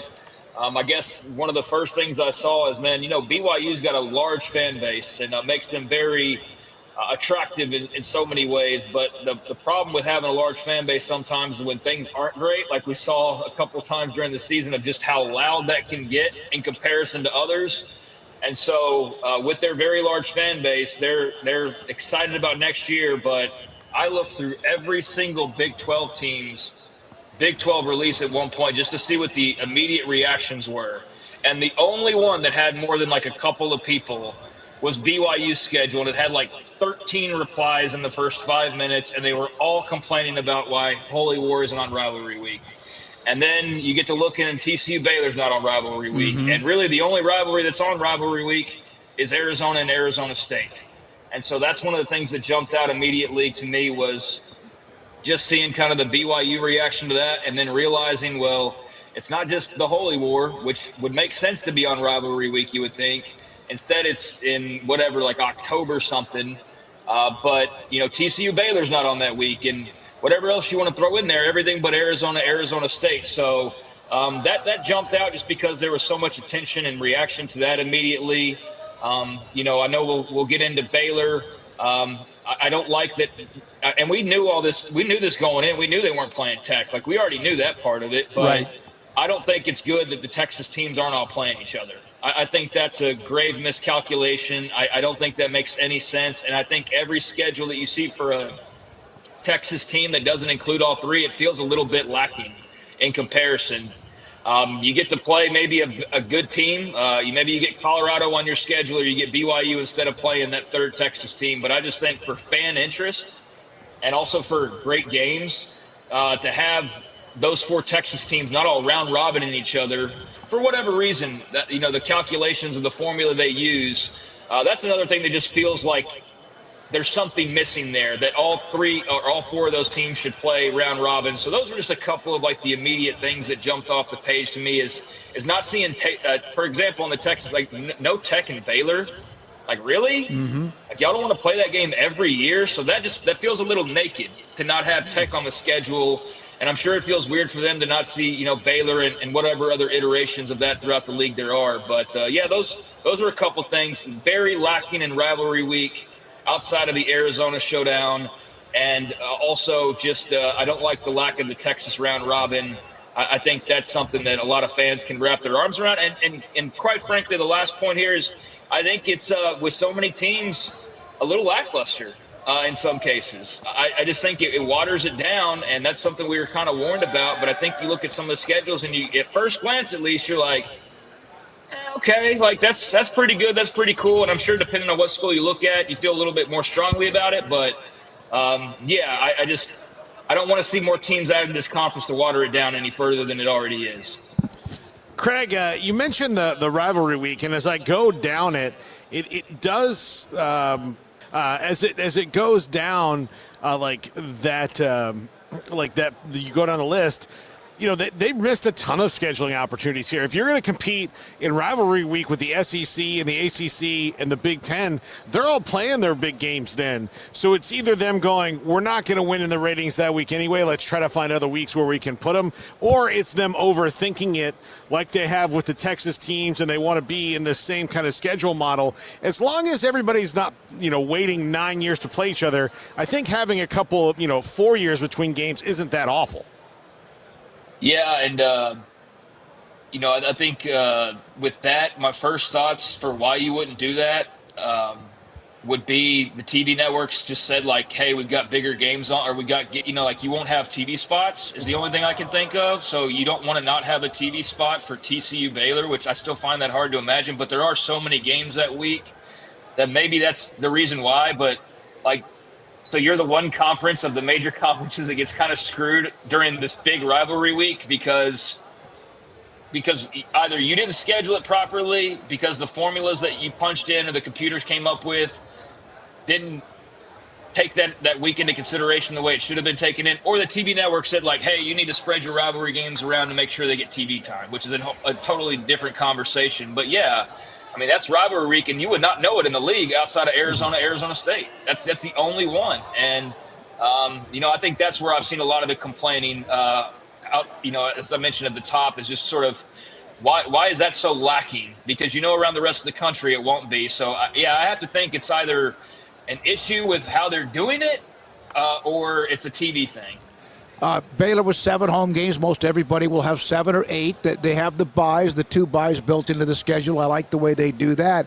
And I'll tell you what, we're going to find out if that momentum carried over despite the loss to LSU with what they have. SMU, Auburn, SMU, you have Samford, and then you open up against the defending champions in Arizona State. That's a great start and could either give you a tremendous lift, or you got to be careful. You could be looking at 2-2, 1-3. Yeah, you could be, but we could also be looking at a situation like last year where we're analyzing the schedules and not realizing that, like, hey, BYU might not be as good and Arizona's going to be great, and you know what I mean? On paper, though, yeah, that's a really tough schedule, and I think in reality that's going to be a really tough schedule right out of the gates for them. But you just never quite know, right? So. Maybe SMU's down, or maybe Arizona State's not quite as good. Maybe Hugh Freeze just runs Auburn right into the ground. But I do think on paper that's a terrific start for fan interest. It's also very dangerous if you're Dave Aranda and getting off to a start like you did this past year, and we know how that all kind of felt. You're looking into the jaws of some pretty big opponents right out of the gates. But if you navigate it well, then I think you feel incredible about what you have the rest of the way, because, again, on paper, that first half of the schedule looks pretty brutal. I mean, Auburn, just in fact, being an SEC team, and they should be pretty good. They got new quarterback in Jackson Arnold. I mean, Hugh Freeze at this point's got to be hitting the stride. SMU on the road ought to be tough. Arizona State at home, and then you close out September in Stillwater, and we don't know what Oklahoma State's going to look like. But then you get past that K-State game and you get to that first bye week, or that idle week as they're referring to it, in October. And I think you look at the rest of that schedule, and on paper, again, not knowing how good these teams are going to be, you feel great about the second half. So we'll see when we finally arrive there. But, yeah, the first half's definitely the tougher of the two. And technically, I guess there's thirds. But if you do break it up into two, that first half looks daunting. That second half, not so much. Yeah, Craig, for Baylor, you know, and I don't think that this is going to be a team that's going to put all their eggs in the Auburn basket. But if they do get that Auburn win going into SMU, I think will feel a lot easier than it would if you're 0-1 and playing a team that was in the playoff that has a ton of people back. Auburn to me could be the early swing part of the schedule, you know, when it comes down to that, because then, you know, Arizona State and K-State before the bye as well. You could really find yourself behind an 8-ball, or you could find yourself feeling really good if you start winning those games. I mean, realistically, you could be like 1-5. Mm-hmm. You could also, like you said, win those games and be in good shape. I mean, that's going to be, I think the tail of the season is how those first few weeks go, not unlike it sort of felt this year, although it turns out the start didn't really matter as much in the end. I mean, it did in terms of you not getting to a title game. In terms of not playing for the Big 12, those early games mattered, but it didn't totally disrupt your season. But I think this is similar, if not far more difficult, because you're adding Auburn in the mix in replace of what would have been, I guess, Utah last year, but you're traveling to SMU. That's definitely a bigger game than you had last year in the non-con. As far as a second game goes, Samford's obviously the guaranteed win on here, but yeah, I mean, the defending Big 12 champs, 3 of those first 4 games are brutal, and then again, you go to Stillwater. Like, who the hell knows with them? And you get K-State. I mean, you didn't play them last year, but you know they ought to be pretty good again. And so, yeah, that first 6-week stretch, I mean, you could say anywhere from 6-0, and they're probably ranked in the top 10, or they could be like 1-5, and we're talking about Dave Aranda's job again. But most likely they'll be somewhere in the middle, and wherever they are, it will be interesting, because that first half does look like it's going to be pretty juicy in terms of storylines and big matchups. We don't know in the Big 12. You just don't know. If you would have had Arizona State early last year, you'd have thought that's a pretty good deal, and you'd have Baylor in 21, whatever, TCU in 22. So you're right. Yeah, it's I know I guess I just kind of blew by the fact that Tech and Baylor weren't going to play. I just kind of erased that. But I did notice that, and even though I should have remembered that. But, yeah, I just that rivalry, that series, and, yeah, they got to kind of figure it out for everybody. There's 16 teams, but I wish that they could continue to play TCU, Houston, and Tech every year, and maybe they'll eventually be able to kind of tweak that along the way. Craig Smoak with us. The Big 12 football schedule released earlier today. Now we can look at it, jot down what travel schedule you have and what home games you can attend, all of that. And at least it's out now. And now everybody has gotten theirs out, with them being the last of the major conferences. This is 365 Sports. And we come straight back to New Orleans and Radio Row. Craig Smoak, of course, was with us. Paul Catalina, I'm David Smoak. And Cowboys great. And also running the United Football League, UFL, Daryl Johnston with us, too. How you been, man? I've been great. How you doing? Got it up? Yeah, okay. there we go. Yeah, I'm awesome. How are you? Great to see you. I'm doing great. She just mentioned that you could not have a better executive team and administration running a league like what you're trying to run right now with you and all the others around you. Well, including Bianca. Yeah. So, yeah, it has been an amazing journey, and I think both of the teams, both of the leagues, you know, starting out, and when the merger was announced, it was like, how are we going to make this work? Because, boy, there's some really good people on both sides of this coin, and was really, really impressed, you know, to watch everybody on football ops come together last year very, very quickly, because we know each other, or we knew of each other, and there was a respect factor there, so that was going to be the easy part, and then just, you know, the confidence where people trust. They allow you to make decisions, and, you know, sometimes it's not the best decision, but you learn from that decision. Yep. So it's been great. It's been a great environment for me for really every year, you know, kind of moving into this role, which is very different than I was doing in the past. You know, even in the spring leagues in 2019 with the AAF as a general manager, or, you know, 2020 with the XFL first iteration as the director of player personnel with Coach Stoops. So, you know, this is a different challenge every day, and it's, if you don't have those type of people around you, you're not going to be successful. Yeah, I just love thinking of you and Coach Stoops. Like, Moose, who you got to get me?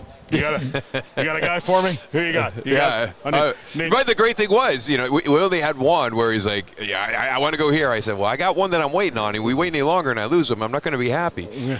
Yeah. So the challenge of the Spring Football League, well known, or the competing football league to the NFL.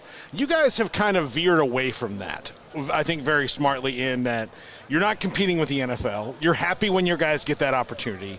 It is not trying to take it down. It's trying to be added to the football culture. Am I wrong in that mission statement? Well, the one thing I always tell everybody is we don't consider ourselves a developmental league for the NFL. What we consider ourselves is a standalone professional football league that plays their games in the springtime. Mm-hmm. Now, we do understand, what that entails, and that's really kind of, some of the foundational components that we use to create our rosters. So the great thing for us has been, year one back in 2022, we are trying to convince people. You had to have a little bit of sales with you at that time to get them to come your way, because in 2019 you had a league fail, in 2020 you had COVID, and then the league eventually closed shop. So here we go again. We're going to try this again 2 years later. You had the spring league in between that got a little bit of attention, and that's where the IP rights came to for the USFL. So when we did USFL, the big thing there was kind of, that same thing of using that same model, with the guys. But, for us, what we found out is you're trying to convince those guys to come. In 2022, it was a little bit easier for us. Now in 2023, last year we actually have guys calling us. We have agents reaching out to us and saying, hey, I've got a group of guys, and you get all their information. So I think the credibility in what we're doing has been validated really by the players and the agents. And then this year, we make a coaching change, and I had called Ken Wisenhunt 2 years ago. And, at that time he was doing consulting for the University of Alabama, and he wasn't ready. This year he was ready to come across and be one of the head coaches. We lost 2 offensive line coaches this year. We were able to get Tom Cable and Mark Colombo. Mm-hmm. So from our players to our coaches, just everybody, the confidence that they have that this is sustainable has been the most rewarding thing. Is it because there's such thirst for football? Is that one of the things that you can take advantage of? I think so. I think everybody loves it. It's kind of finding that sweet spot. At the end of Super Bowl, let it kind of drift away for a little bit, and then you start to want to see a little bit more football. I think that definitely does help us. But I just think there's some great stories. We've had some great stories in our league. So even if you're not a football fan, to have Brandon Aubrey, who's a soccer player at Notre Dame, and he's kind of going into the real world, into computer and technology, and his wife says, watching a football game one time, I think you could do that, and kind of shifts, and then he goes out, he works with Nick Novak, he works with John Carney, and the next thing I guarantee you this, I've never asked Skip directly, but I know the Notre Dame tie was huge for him to take that chance with Brandon Aubrey, and now you look at what he's doing, Cavante Turpin at TCU that had had a mistake in his life, and that's another thing that we really take seriously with our league. We go through everything that, from a character standpoint, or somebody that's had an issue in their background, one by one. And we don't go based on what other people have said. We'll actually dig into it and look at it ourselves, and then we'll actually have those conversations with those guys. And we have felt confident to bring some guys like that into our league, and we've got a couple coming in this year that I hope, again, turn into another Cavante Turpin story. Cavante is gone. He's going to fade away. He made a mistake, and there's nobody that's really going to take a chance on him if it wasn't for us. And, that shifts the trajectory of a young man's life. And then we had one last year with Jake Bates. The guy's getting ready to go work for Acme Brick in Houston. And Steve Kaiser, Steve is amazing. He finds these guys all over the place. Small school guys. People say the Rams Super Bowl roster was about 30% Steve Kaiser guys. He's just got a fantastic eye. He gets it, and is a special teams guy that's in personnel and scouting. He's really, really good. And he saw Jake Bates and, hey, we've got the regular kickoff in the UFL last year. I'm bringing him in to be a kickoff guy because I want better field position. And he ends up being, this incredible field goal kicker during the course of the year. So the other thing I really hope that all the football, college, everybody, Pee-wee, I don't care, picks up your way of doing the reviews.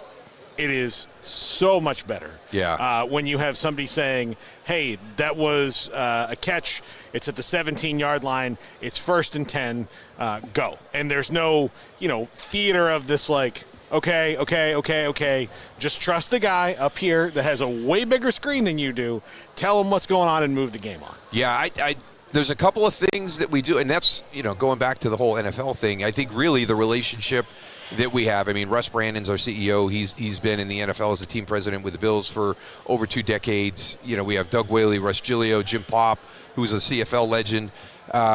Those are the people that we have in football, and they've all got great networks. And so, the great thing is when you get back to the officiating and how we do things to have, Mike Pereira and Dean Blandino. Yep. I am shocked that people don't come down to what we're doing from a technology standpoint, because we do tend to press the envelope. Scott Harneman is our director of IT for the league, and we were out at the East-West Shrine game, looking at another piece of technology that hopefully makes a little bit of an appearance this season, maybe not full-blown like we had thought, but just having the tablet on the sideline, which the NCAA took to bowl games last year. Mm-hmm. When I played and you get the still and you're trying to piece that still together and you still don't, well, where did the safety come from? I can't find him on here anywhere. And then to be able to go back and watch the video, and our quarterbacks will actually say, I watched the game on the sideline, then I watched the game with coach the next day, and I'm already that much farther ahead that I feel like by the next week I've corrected more things that I need to work on if I hadn't been able to watch that video on the sideline. Daryl, it's Super Bowl week, and you, of course, were part of those great teams with Dallas. What was it like? Those were great football teams, and you might have won 5 or 6 if it not for free agency or whatever and all of that. What was it like being a part of those teams during the week? Confidence. Sometimes some guys were a little bit more out partying than others, but still you guys had a single purpose that was laser focused. Yeah, I think that's a great way to describe that group, is a single purpose. We all went about it different ways.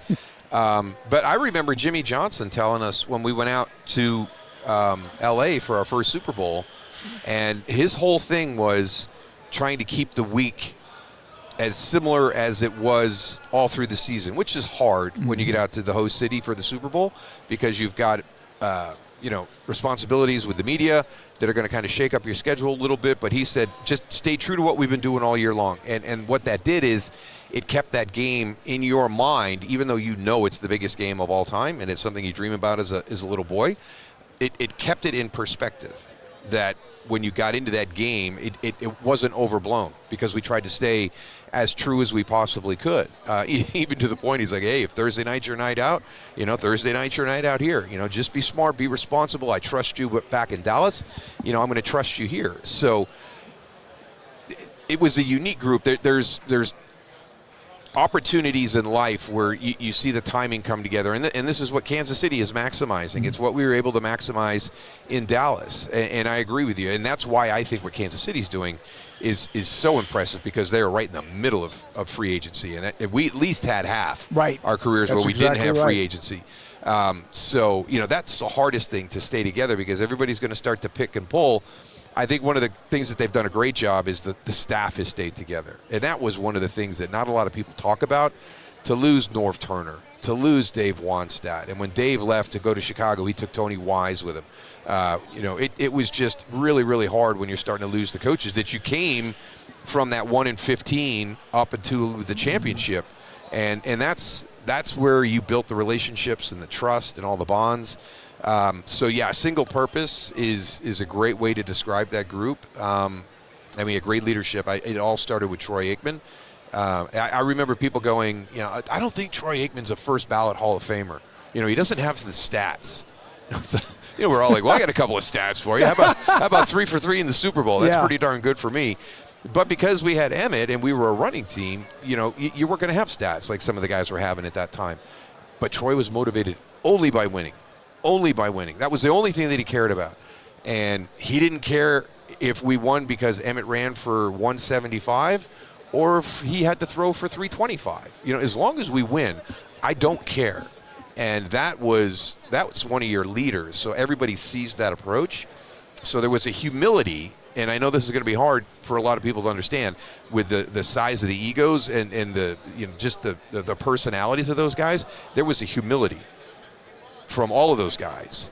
The humility, confidence thing, I don't think I've ever seen a group that was uber talented walk that fine line of confidence, arrogance, as well as a Michael Irvin and Emmitt Smith, a Troy Aikman, a Deion Sanders, where you never saw them slide to the arrogance side. You saw them stay on that confidence, humility side of that line. Okay, I would like you to fix the Cowboys now.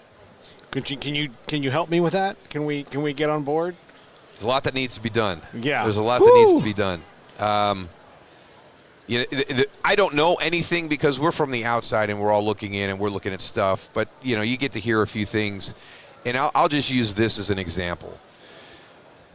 Andy Reid still goes and takes his team away in the summer, and they do a little bit of an old school training camp, and they get away and they focus on football and they build relationships, because there is a lot of change every year from season to season. Your roster's completely different. Andy does a great job of getting everybody into that environment where those relationships can grow quicker. He is physical. He challenges them. I've heard that Andy will talk to the NFLPA and say, I am going to push the envelope of your restrictions, and if you get a call, I need to know so I can have my conversation with you. Patrick Mahomes practices, Travis Kelce practices, Chris Jones practices, everybody plays. That is what's missing across the NFL today. I don't want to be that grumpy old guy that says when I played football, it was the best football there was, because everybody from the 80s said it, everybody from the 70s said it, everybody from the 60s said it. Everybody takes pride in the generation that they played football. But this thing has skewed so far in the other direction where we don't, there's not enough time in college. The college players come to the NFL, not prepared in the details that he needs. That's why we're irreplaceable right now. Spring football is going to survive because of the way the system is broken. And they can come to us, and you can be coached by a Mike Nolan or a Ken Wisenhunt or a Wade Phillips or a Bob Stoops or a Curtis Johnson. You can get all this coaching from these guys, and they have great staffs. Their networks are great. So you can come to us, and we can put you in a professional environment, and we will hold you accountable. We're going to teach you the things not just on the football field that are giving you an issue, but a lot of times it's the things that are away from the football field that are your biggest challenge. You're not accountable. You don't study. You need to spend more time getting ready for games. So there's a lot of different ways we can help these guys get better. So that's my first step, is what is the culture inside Dallas? Are we working as hard as we used to work? And I know that's not true, because I don't think anybody worked harder than we did. And I know it's the way that it's structured today, but my first thing would be to take me through the day-to-day of the player, take me through the week-to-week of the player, let me see what the schedules are, what are your requirements as the athletic trainer, and allowing, I think the steps, the amount of tracking. I used to watch Alvin Harper run all the time at practice. I mean, he's just like a deer. Yeah, I mean, he never pulled. If you're not pushing your body, that's how you prevent the injuries from happening. Not pulling it back, pushing it forward in a smart way.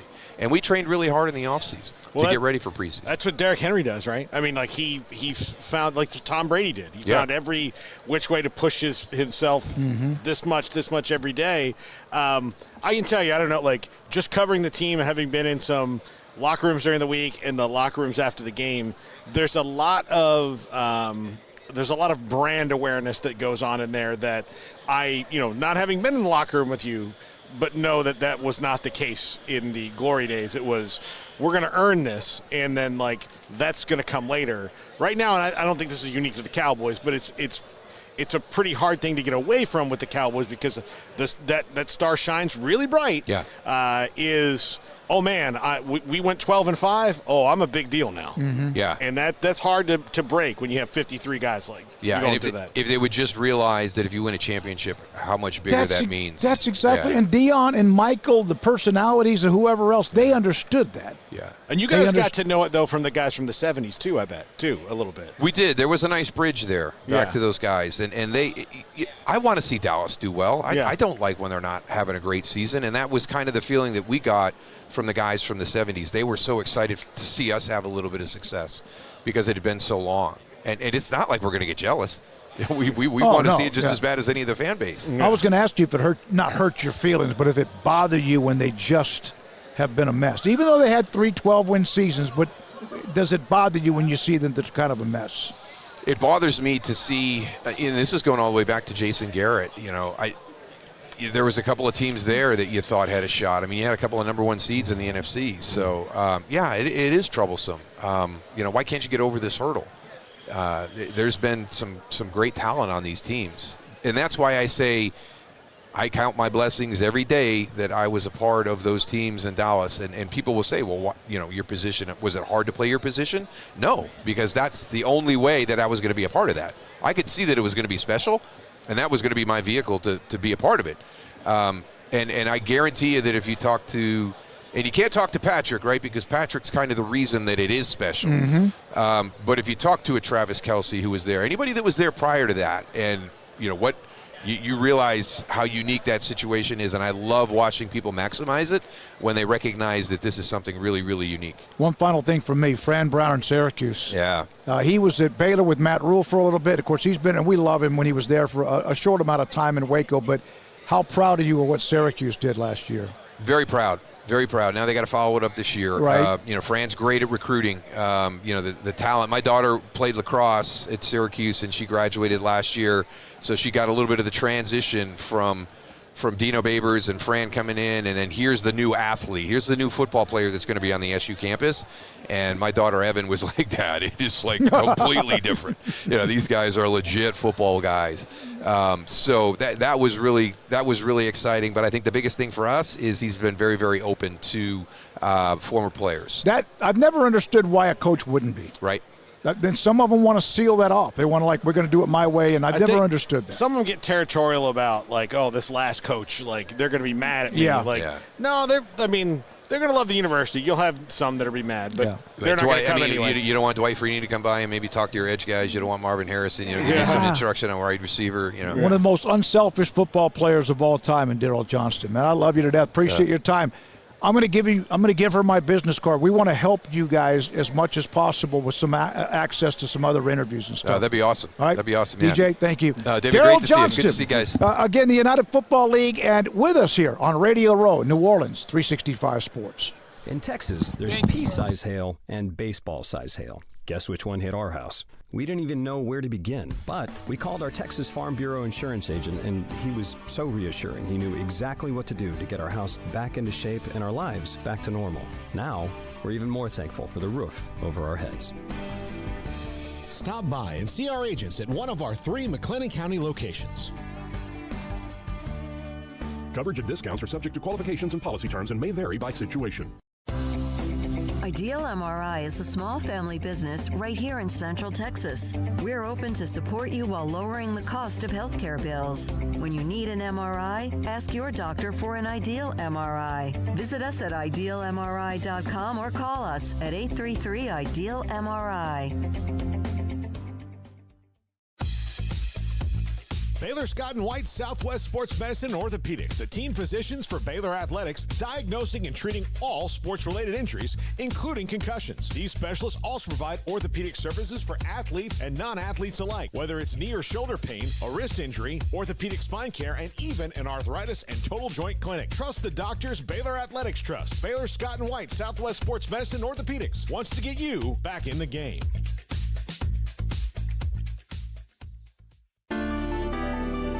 Edward Jones Financial Advisors Ben Erlinson, Brad Wilson, and Cam Heathcott understand these are difficult and changing times we live in, but they know how important your financial investments are to you. So is your financial advisor staying in touch with you and helping you navigate today's financial climate? Invest with Edward Jones Financial Advisors Ben Erlinson, Chuck Verno, Brad Wilson, and Cam Heathcott, who invest their time and experience back to you and your money. And like coaching athletes, investing money is about time, patience, and encouragement. Contact Ben Erlinson at 254-759-8533.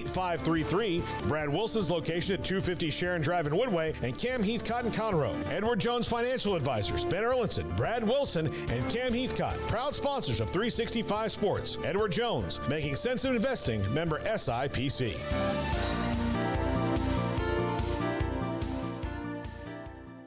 Experience the excitement of Truck Month at Allen Samuels, the perfect opportunity to drive home a true champion. The Ram has earned the prestigious title of 2025 Motor Trend Truck of the Year, and we're marking the occasion with unbeatable deals on new Ram 1500, Ram 2500, and more. Whether you seek power, luxury, or extraordinary capability, Allen Samuels has the perfect truck tailored just for you. But these deals won't last long. Allen Samuels, your trusted truck partner. Come by, let's be friends.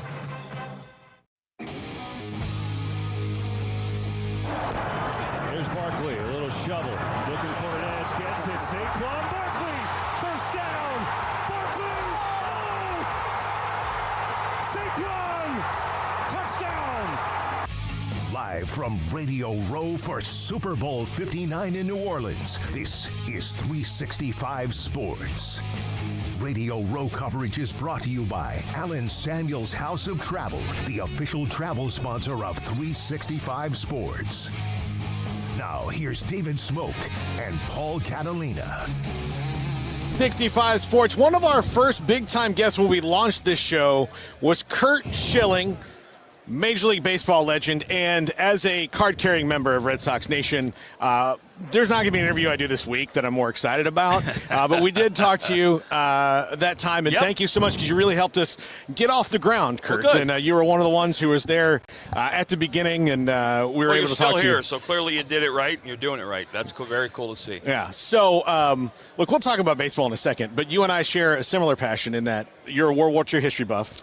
The World War II Museum here is the coolest thing you can go to, right? Yep. So and I've been twice. Yep. I've been twice. So you're. I just met someone who's a huge World War II buff who's never been there. I said, then you're not a huge World War II buff. No, you're still an A-ball. 25 years ago, I was one of the founding board members. Okay. When it was founded, half my collection resides in the museum. I have a large World War II collection, which people that didn't like me called it a Nazi collection. They didn't understand that World War II is all-encompassing. But I was there 6 hours yesterday nerding out, and it's 5 times bigger than it was when it was built. And, you know, people in New Orleans know it. And New Orleans, as everybody knows, was devastated by Katrina and is still trying to recover, and it hasn't recovered. A lot of people that left are still gone. And this is going to be a monumental week for the city, obviously with the Super Bowl. But, the museum is the number 1 attraction in the city for all the right reasons. People like us understand this. I was in Arnhem last September for the 80th anniversary of the Battle of Arnhem. Traveled to museums all over the Netherlands, Germany, France. There's nothing like this. This is by far and away the best tribute museum. I mean, you're talking about the cemetery above Omaha Beach and the Arlington Cemetery. You know, there's some hallowed ground. And in Europe, you know, there are cemeteries literally every couple miles in some of the occupied countries that you stop and you look at and you understand and you look at the reverence for the country. And it's almost, there's a feeling to me that people revere and respect America more outside of the country than in right now. And that museum is a living tribute. I met a 100-year-old veteran yesterday, talked to him for about 20 minutes, shared some great stories with him. But there's only 66,000 living out of over the 16.5 million that served. This is the last decade they're going to be alive. And the museum is one of the places that keeps their history alive. And I really believe it's on us to keep their memory. A lot of the current generation, and, you know, there's a knock on them and for all the things, but they're not being taught history. And our history is replete with bruises and black eyes and mistakes like everybody wants to, and which is fine. But also there's some enormous and monumental events that we were involved in, we as America, that changed the world. The world is different because of us, and I think in many ways it's a positive. And that museum keeps those alive and pushes those memories and is keeping those histories out there. And I think it's on us to keep that moving forward. Well, I think, I'm again, as a history buff, and like I talk to my nephews or like younger people, and like I tell them these things, and like it just goes right over their head, and I'm like, well, I learned this when I was your age, and you're not learning it. Like, well, they're not teaching it. Yeah, this isn't like I don't get your video games. This is it's one of the reasons why when you see kids on TV talking about how much they hate America, right? That doesn't make sense to me, but. A lot of it's not that. It's the education system that has horribly failed us and needs to be fixed. But it's also on us as parents. My youngest son's a United States Marine.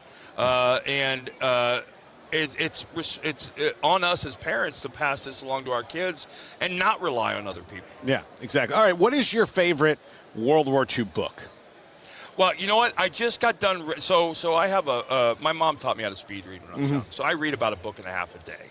I just read a book called The Island of Fire, which was about the barricading and the Battle of Stalingrad in very intimate, intricate detail. I'm part of a 3-man group that owns a small company called Multiman Publishing.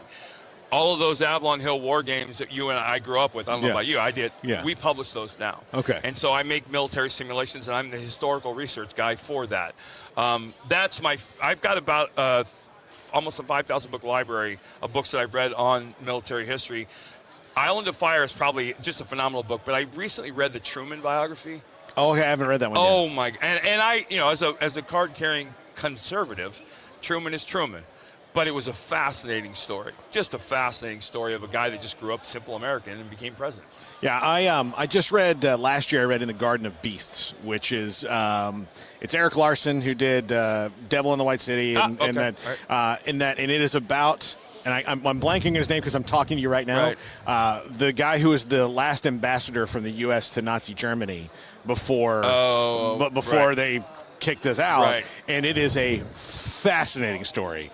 Like Russians, like his daughter was sleeping with a Russian spy, and all this. The amazing thing about that historical text is that it really falls on the writer's talent.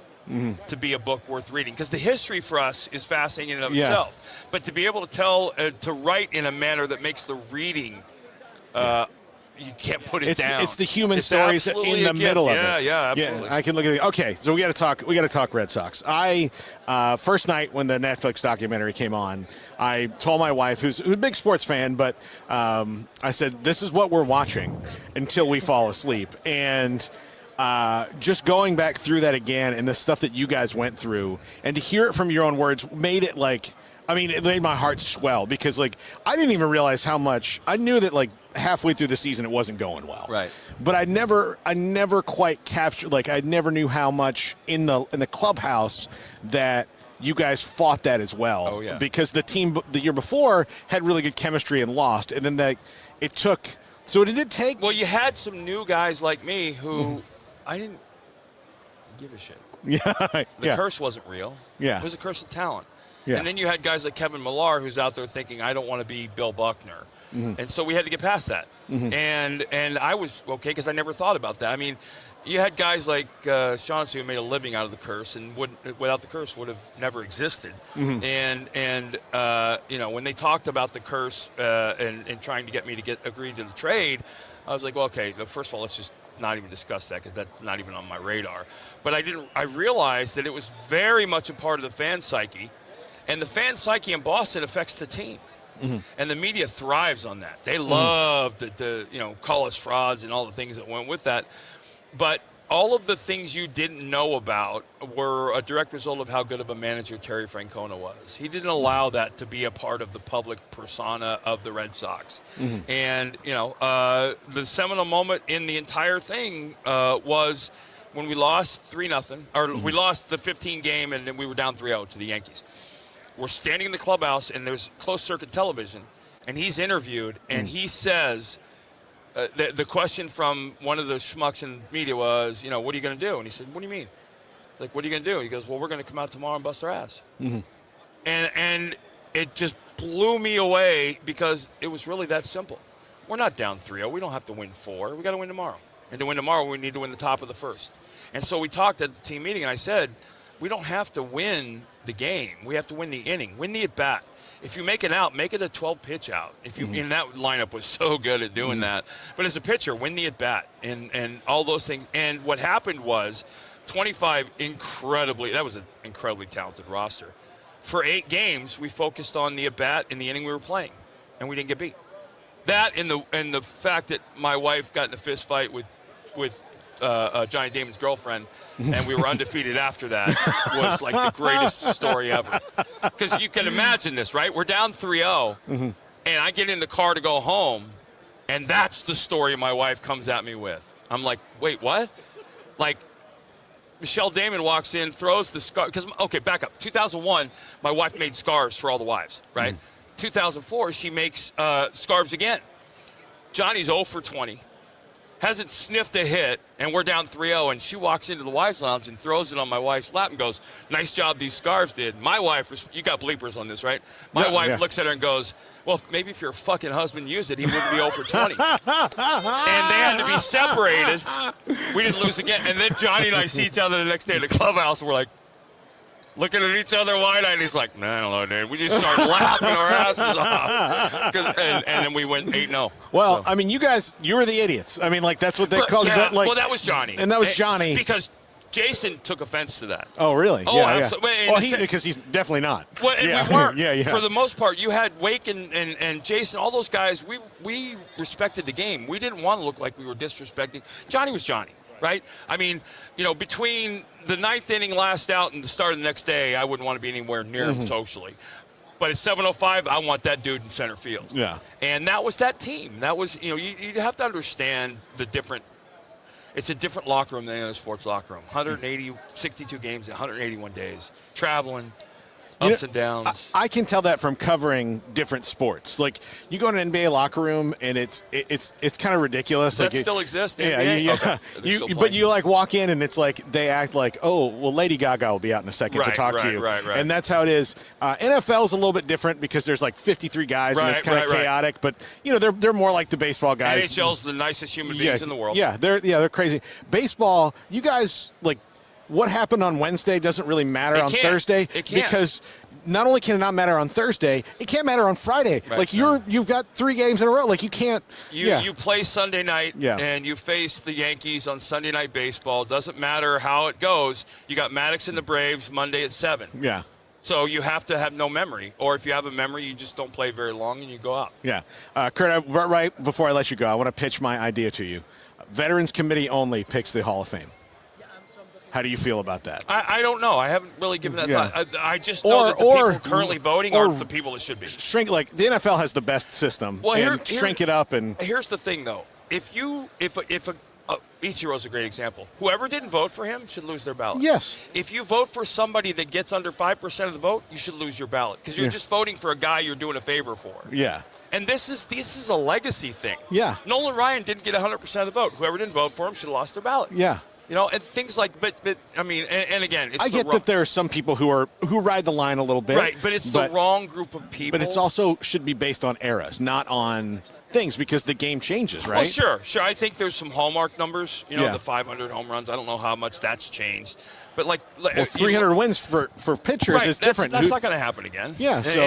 But you look at like 3,000 strikeouts in over 100 years of the game. There's only 20-some guys. Yeah. So okay, I'm all right with that. And because I'm a club, I'm a little biased. But the fact of the matter is, there are things that aren't going to happen anymore. Guys aren't. 200 innings is going to be monumental for a season now. And when people talk about statistics, the one I'm most proud of is in 01 I threw 306 innings.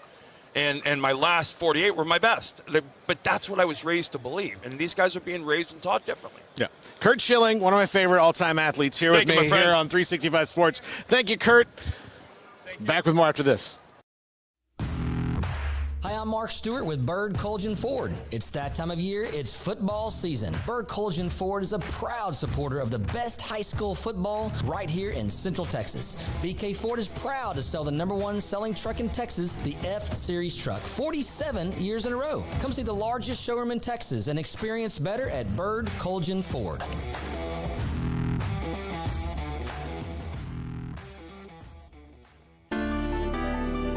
Edward Jones Financial Advisors Ben Erlinson, Brad Wilson, and Cam Heathcott understand these are difficult and changing times we live in, but they know how important your financial investments are to you. So is your financial advisor staying in touch with you and helping you navigate today's financial climate? Invest with Edward Jones Financial Advisors Ben Erlinson, Chuck Verno, Brad Wilson, and Cam Heathcott, who invest their time and experience back to you and your money. And like coaching athletes, investing money is about time, patience, and encouragement. Contact Ben Erlinson at 254-759-8533.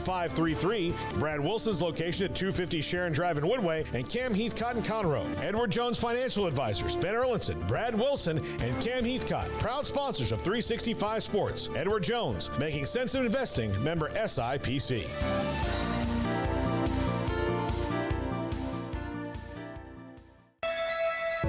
Alan Samuels House of Travel is a full-service travel agency with highly experienced travel consultants plus support staff with over a combined 150 years in the travel business. They are ready to take care of any travel situation for you, your family, and your business, and with the kind of knowledge to complete a seamless itinerary trip start to finish. They will search for the best deal to accommodate your budget from air to cars, ship to shore, hotel, and even meeting space. Name a destination and they've been there. They know the places to go, and international and missionary travel is one of their unique specialties. Alan Samuels House of Travel, celebrating 50 years in business. Call Connie, Sherry, Linda, or Bambi at 254-776-2560 or find them on Facebook or at houseoftravelwaco.com.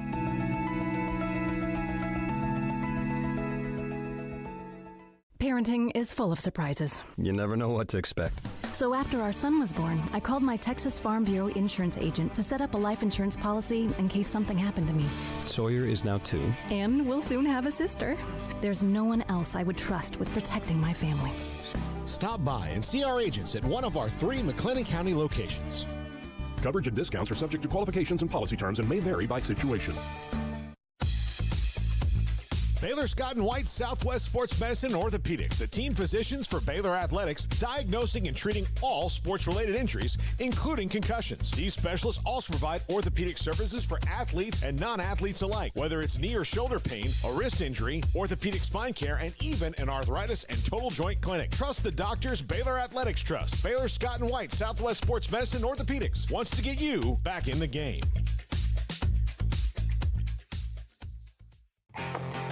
Rolling, Mahomes, he can keep it, he can get there, he's in for the touchdown. Live from Radio Row for Super Bowl 59 in New Orleans, this is 365 Sports. Radio Row coverage is brought to you by Alan Samuels House of Travel, the official travel sponsor of 365 Sports.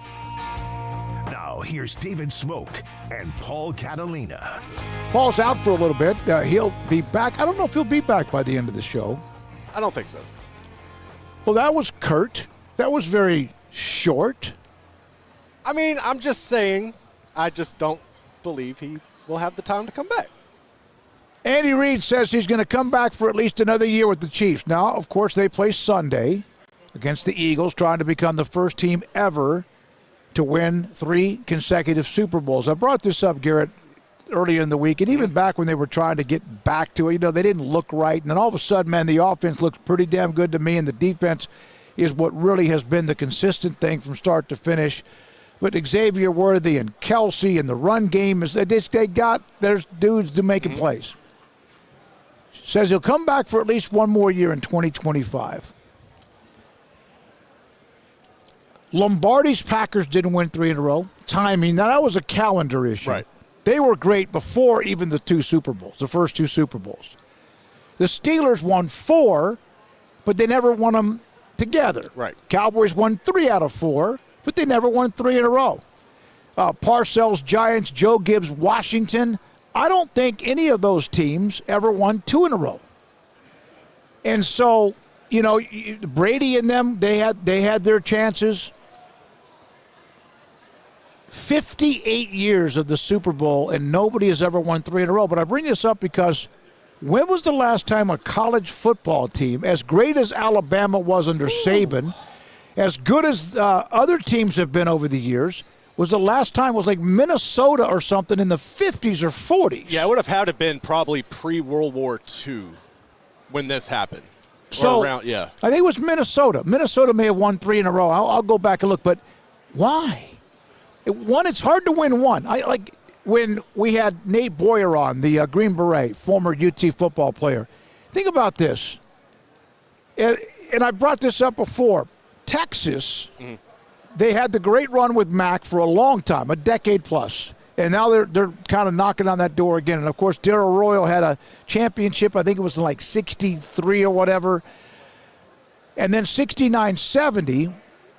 And then nothing for 35 years. And that's Texas. But no one's put together 3 in a row ever in Super Bowl 58 years. And now for 70 years or so in college football. I think a lot of it, I think you could make a case, going back to kind of what Daryl Johnston was talking about a while ago, where the camaraderie and you have different people who go about things differently within a locker room. And I think maybe after you have such success, like you put a couple of championships together, some people, you might inflate your ego, you might lose your focus because it's just winning becomes easy now, to whereas you might not be putting the detail into the focus that you were prior. I think the outside distractions can become a part of that. I think just because your team might be together or your nucleus of your team might be together, that doesn't mean that your staff is still together. That doesn't mean that your nutritionist. There's a lot of components that go into making a successful franchise, not just on the football field. And I think a lot of that, too, probably plays into that. And it's kind of the same situation where you're talking about not winning 3 in a row. Kind of like we haven't seen anybody go undefeated. There's just something to that. And I think it's just it's a lot of the components to it, the off the field, the distractions. I just think that's what it is, and people kind of lose sight and lose focus, and not necessarily because of their own distraction, but just naturally it happens. And I think that's probably what plays into it, because it's hard. It's difficult to stay focused at all times, to put in the same energy and effort relentlessly day after day, and to do it consistently. And I don't think if the Chiefs could do that this year, it's going to be simply remarkable, man. There have been things since since free agency in the early 90s. The Cowboys, of course, had that great run. That was interrupted by the start of free agency. Right. Daryl Johnston, was great to see Daryl Johnston, one of the most unselfish players ever. Really did not care if he caught a pass, but he was good at it. And didn't care if he got 4 yards on 3 carries, but made Emmitt Smith and his lanes to get the record-breaking all-time rushing leader. He sacrificed his neck, his back, whatever. I wanted to get it one more in with him, but we needed to take a break. But it's hard. There's a reason. There's a reason. In 58 Super Bowls with some of the teams and players, it wasn't like Bradshaw was gone for. Bradshaw was a part of those 4 Super Bowls, but there was that 1 or 2 years when the Raiders had it, and John Madden and Ken Stabler. And even though the Cowboys went through the transition with Jimmy, and a lot of people want to point to that free agency too, that's just like, for example, there are things that happen that are outside whether you're a good football team or not. Right. Sometimes it's like I just said, the Packers, had the Super Bowl started 3 to 4 years earlier, would have won 3 in a row. Yeah, they would have. Most likely, with Starr and all that of what they did. There's all these kiosks. Like behind us, you see the Wingman, which is I don't know if you can. No, you don't have to tilt that up, but it's called the Wingman. It's a great wings that they pass out, just dozens upon hundreds of boxes to people here, media, whatever. And they got some players that are playing games over there. But there's one about 6 kiosks down, about a football field down, which is Lambeau Field. Oh, it's awesome. Green Bay radio station. Lambeau Field, which to me is, again, it's hard to top that. And they had bratwurst today, and they had cheese, fried something. I think it was like the cheese balls or something. And they also had a chicken. I bring this up. They had a chicken and like potato. It's like a stew that they let cook 12 to 16 hours. They don't touch it. They just let everything break apart. And I walked down there, and I started talking to one of the representatives, and I started talking about, I can name all the Packers in the 60s. I can't tell you 5 of them probably on the Packers now. I'm that same way. Like, I can remember more, like, players, stats, anything like that from when I was a kid than I can now. And I feel like that's because I used to religiously sit and watch SportsCenter on a loop. Yep. You know, because they would tease something and you wanted to wait for it. You wanted to wait. So you just consumed so much knowledge. And then there was not any distractions. You had, we were talking about the other night at the house, we had the cards, so you're always looking at cards. You're always looking at the stats.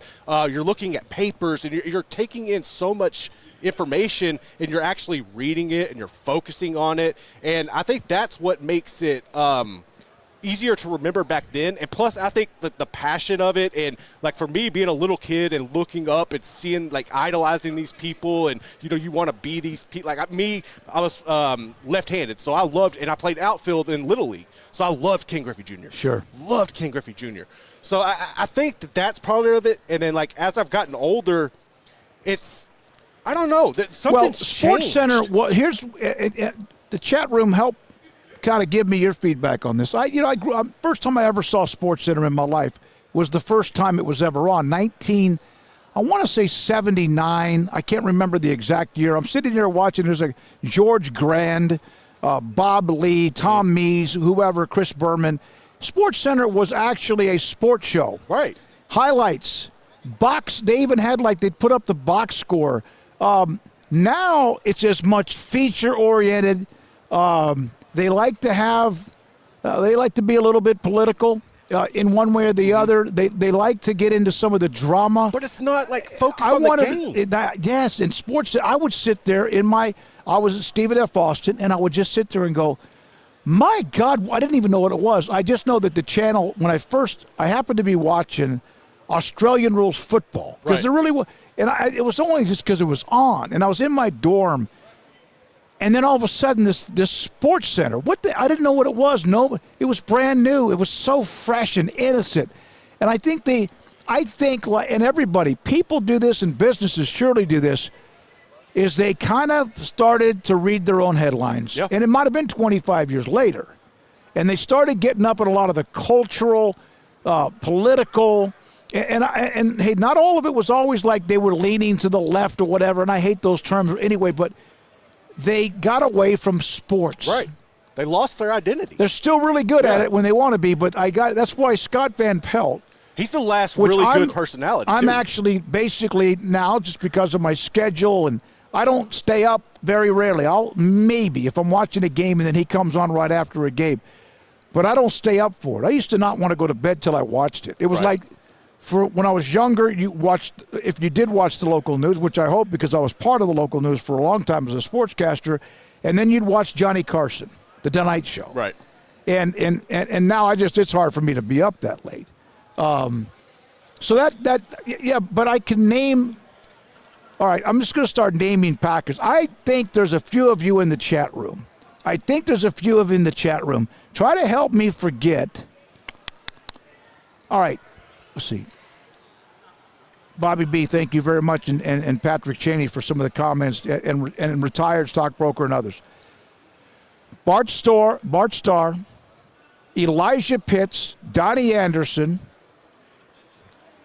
running backs, Paul Horning for a while, Carroll Dale, Boyd Dowler were the wide receivers, and Marv Fleming was the tight end. Now, he also eventually won Super Bowls with Miami. You had Fuzzy Thurston, Bowman was the center, Jerry Kramer, who we interviewed many times on Radio Row. I'm going to kind of piece them together. Defense, you had Dave Robinson, you had Willie Davis, you had Ray Nitsky. I can name. I could keep going if I just kind of got locked in. I can't do that now. No. It's there, and also I think how much of that does free agency play into it too? Think about it, because back then, you had people it's like forever. NIL. It's like NIL. Yeah. Now, college football rosters have 85 to 105. They're going to move around with that. So that's one thing. But still, even when they had 80, 85, or 100, college football rosters before the transfer portal, there was an occasional transfer, usually as a fifth-year graduate quarterback. I never knew of a transfer until Russell Wilson. From NC State to Wisconsin. Never knew one. Oh, wow. And then once that happened, I could be totally wrong, but I feel like once that happened, that kind of opened the door to what has become the transfer portal. I never saw anybody transfer like that. It was great for Wisconsin. It was great for Russell Wilson. And he was really good at NC State. I love and I wasn't even a Packers fan. My oldest brother, Robert, was. My second oldest brother was a 49ers fan. And then I was, the Washington fan. And so how did that come about? How did they become – I know you were watching because you were I think up because there. My brother, he was when he died, he was 69, so he was 5 years older than me. Right. So let's just say mid-'60s, so he had experienced some of those early dynasties of the Packers when it was NFL. Yeah. It was AFL, but the NFL was the game. Saw the Cowboys and Packers, those classic, the Ice Bowl, and even some other games. I'll never forget one time watching the game, and I think Don Chandler might have been the kicker for the Packers. Okay, Don Chandler. And he kicked a field goal, I think, at the end of the game to beat the Cowboys, and it was like back when the goalposts were on the goal line. Mm-hmm. Just weird stuff that even this old-ass head of mine that I can't remember sometimes yesterday or what happened the day before, I can remember that vision. I remember watching the Ice Bowl, and I was a big, huge Packers fan because my oldest brother was, at least because I wanted him to. Right, yeah. Then we moved from Guam when I was 4 or 5 years old. We moved to Tempe, Arizona, and my dad's going to get his master's degree at Arizona State. Yeah. So Robert's a Packers fan. This is early to mid-'60s. The Packers are in the middle of their run of the dynasty. Then they won Super Bowls in 66 or 66 and 67, I think was the years. 2 Washington Redskins were drafted from Arizona State almost simultaneously. Charlie Taylor, great player, and Jerry Smith, tight end, great player. So I then become a Washington fan. We could have moved to Minnesota. Right. We could have. My dad could have gone to whatever the Air Force bases are in Ohio. It's just how weird how we get to be. Yeah. Like, how did you become a Washington Redskins fan? So growing up in my house, I had 2 options. It was the Oilers. My mother liked the Oilers, and I guess you could call him stepfather, was a Washington fan. So growing up, I liked both of those teams. And then when the Oilers moved, that broke my heart. And once the Texans were created, I couldn't stand the logo. I didn't like any of that. It just sucked. So I was full board on with Washington. And if I had another option, it would have been the Raiders because my grandmother was the biggest Raiders fan outside of Q that I have ever met in my life. Yep. I'm talking religiously Notre Dame and the Raiders. And so that was kind of how I ended up into it. And it was more so because my stepdad at the time, his father was a Cowboys fan. And so when he was coming up, it was more like, I'm going to be opposite of you. Yeah, kind of what do you call that? Belligerent, not belligerent. Yeah, so that's kind of how that came about. But yeah, man, so it was Washington, it was the Oilers, and then when you think about it, now neither one of those teams are who they were then. No. It's wild. I saw that Josh Harris, the owner, had a press conference and pretty much put an end to the Redskins name ever coming back. Yeah. There were still people, and I think that the surge, and I think the success and the passion of those great fans, because they were very loyal and had some heartbreaking moments too, and they had some great ones too. There was still this feeling that maybe with the new ownership changing the culture and getting rid of the cancer within the organization and also that city embracing them, I think there was a possibility that they thought there was still an outside chance they would bring back the name. Yeah. Because they're going to bring back, from what all indications, the old, during the Washington Joe Gibbs era, the old uniform. Oh, I hope so. Like, their colors are pretty cool, if you think about it. They are. Burgundy, gold, whatever. But they're going to go back to, like, those big, wide stripes on the sleeves back in the days of when they won it. But anyone who ever thought that the name would change back, that pretty much ended based on what Josh Harris was saying. Yeah, even if Native Americans or the tribes or whatever were to say, no, we want it back, they're not going to do that. No, I mean, they're not going to because you'll always have the backlash and everything. I just hope whatever direction they go going forward with it, that it actually makes sense and it's not something lame like what it is right now. And I also hope that they come out with a really sick logo that could look good on gear. Because, like, right now, like, I know you got the shirt the other day. I saw you rocking it with a W. Yes. I like it, but I don't want to – until it's finalized and set in stone, I'm not going to buy any more gear from that franchise. Now, I might get me, like, a Jaden Daniels shirt from Homage or something. But as far as, like, Washington itself, I will not purchase anything until it's changed again and set in stone what it's going to be, and hopefully it looks and sounds really good. Yeah, personally. I do. I want something like the Washington Football Club. Or like, I would think like Warhogs. Yeah, something. Like That would be awesome. There's got to be a way. Let it just don't rush to the decision where then you regret it and then you end up with 3 or 4 different names. Kyle, Herb Adderley, great player, played with the Cowboys too. Dave Williams, great player. Those are some of those old school teams that the Cowboys, the Packers had, and some of them actually played for both the Cowboys and Packers, or Packers and Cowboys, which is like, what? Yeah, that's weird. What? And free agency really in the NFL didn't start until the early to mid-'90s, and so those were trades or when players' contracts ran out. Right. So how did you – so as a Packers fan and then turning into Washington – No, I was always a Washington fan. Okay, but with the respect, I guess you could say, with the respect for the Packers, how did you feel when the coaching change happened and he went over to Washington? Oh, God, I was thrilled. I was beyond thrilled.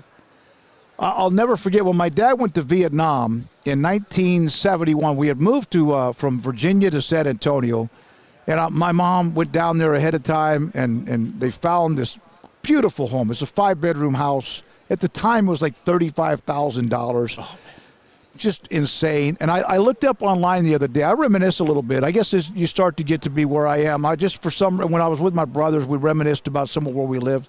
When I went back to a Super Bowl in Phoenix one year, I actually went and found our old house in Tempe. Awesome. And again, I was much younger back then. But when Lombardi became the head coach of Washington, I was like, even then at that age, and I was maybe 12? Mm-hmm. Even at that age, I knew what Lombardi represented. Yeah.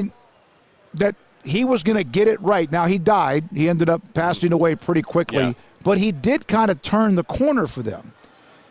Sonny Jurgensen, who might have been all stats. That doesn't mean he wasn't a good teammate, but all stats, became a quarterback with Kilmer that, pushed each other. Mm-hmm.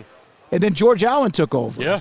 And he was good with the Rams. And then, of course, he just traded everybody away, had a bunch of drafts, it brought in veterans. Did that when there was no free agency. Mm-hmm. George Allen completely renovated a roster in 1971 or 2 when Lombardi passed away, 71, when there was no free agency. Wild. All that was trades. That's wild. You talk about the Herschel Walker trade when Dallas got so many players, but really a bunch of draft picks. And they got some pretty good players that were good for them from Minnesota. And they did that before free agency. That's the only way you could change your roster up. You had to trade people. You could cut somebody, but you had to trade people. And Allen was doing that even 20 years prior to that, 15, 20 years prior to that. I went through a stretch, and I think I admitted this on the show, when Washington played Tampa Bay. And I know everybody that is watching or will eventually when the replays of segments or whatever, I honestly and emotionally was not ready to be back. I was ready. Yeah. I was desperately ready. Oh, hell yeah. But I was not emotionally ready, prepared, or emotionally in shape to go through a playoff run. I was exhausted after the Tampa Bay game, and they could have lost that game. Yep. But I was exhausted. But it felt so good, didn't it? Oh, no, I said this. I said my heart beat faster in January as a fan of something than anything. Like in Nebraska, if they played at a national championship, it was January 1st done, right? It was a bowl game or even. I was exhausted, and it was like I needed to smoke a cigarette. Yeah. You know what I mean? Yep. Like, that was pretty good sex. Like yep. Watching the Redskins, Commanders, in a game that mattered. And they'd made the playoffs, lost him, and they beat Tampa Bay one year in a wild card game. But then they went to Detroit. I was like, okay, this has been fun. I thought they were going to get, yeah. And that game right there brought back some crazy good memories. The year they won the Super Bowl in '87, that was a strike year. Doug Williams ended up having the huge game against Denver. Timmy Smith, 200 yards, Texas Tech. But that year, I was on a ski trip. And they're playing it would not have been a championship game because in '87 they beat San Francisco, I believe. Well, '83 they beat San Francisco in the championship game. I got to go back who they beat in '87. But the Bears had that dominant, just beat you in the ground and then make you smell it. Yeah. in 85. The Richard Dent and Mike Singletary, McMahon and Walter Payton. That was a dominant, just an ass-kicking team. And then they came back in 87, and they were really good. And Washington went to Soldier Field in Chicago. I was on a ski trip, and I think I was flying during part of that game. And I saw the Daryl Green punt return where he had a broken rib, and he returned it for a touchdown. They won that game, and it was like, that win there, even though they won a Super Bowl 5 years old, that win there was like what they did in Detroit. Yeah. I was like, holy, this is... Not expecting it. No. Yeah. Knew they would play well, but not expected it. And then I think I just got worn out by the time they played Philadelphia, and maybe they did too by just a better football team. Yeah, by a better football team. I thought there was a point during that game, it was like 14-12, and there was another point in the third quarter. It was like, man, they're kind of, if they could just, and then, they reality set Philadelphia, Philadelphia was just so much better. Just absolutely. Kyle Visser, we forgot Forrest Gregg. Just so many great players on those Packers teams. And the Cowboys with Landry, they were like the Buffalo Bills. Just could never get they could not. Well, there. they couldn't beat Green Bay, right, but not many people did. There. You had the Ice Bowl, which is Cowboy fans forever will absolutely argue that like Jerry Kramer left early, but it's just part of the history and the greatness of football. It's like Drew Pearson. Did he push off? You get some of those and you don't during huge moments if you're lucky enough to play in them. But they had that. They couldn't get over the top. There was one playoff game, late 60s, and I think they played like Cleveland. This is after they lost the Packers in the playoffs and the championship games. And they played like Cleveland and just got like 52-0 to the Browns or whoever it was. And Browns were didn't make any sense, but then they go to the Super Bowl. They lose on a last-second field goal to Baltimore. The next year they come back and they make the run. They win the championship. I was thinking, too, about, like, what else could go into remembering, like, the way we did back then. NFL Films. Yes. Having NFL Films consistently put out the product they did and the detail, the depth, and everything, and how it just sucked you in and the information it gave you. I think that plays into it, too. Because you put that and you watch and it just gets stuck in your head. And I think not having something like that, and I know we have a lot of outlets and different ways to go about watching it. But no, it's different unique. now, yeah. There was something different about that. Yeah, well, and then the story that I sometimes forget if I've told things, but part of my story was living in Japan my 8th grade through my junior year, and you're in Japan and there's no cell phones. Right. There is no internet. So we digested listening to games, 13-hour difference, at 3 o'clock in the morning, listening to Cowboys, Redskins, or whoever. And then what we would do was go to the movie theater the next weekend and watch the 30 minutes or whatever it was of NFL Films. That's how awesome. I watched them. Yeah. How else I was going to watch them in Japan? I couldn't. There's no satellite, no cable.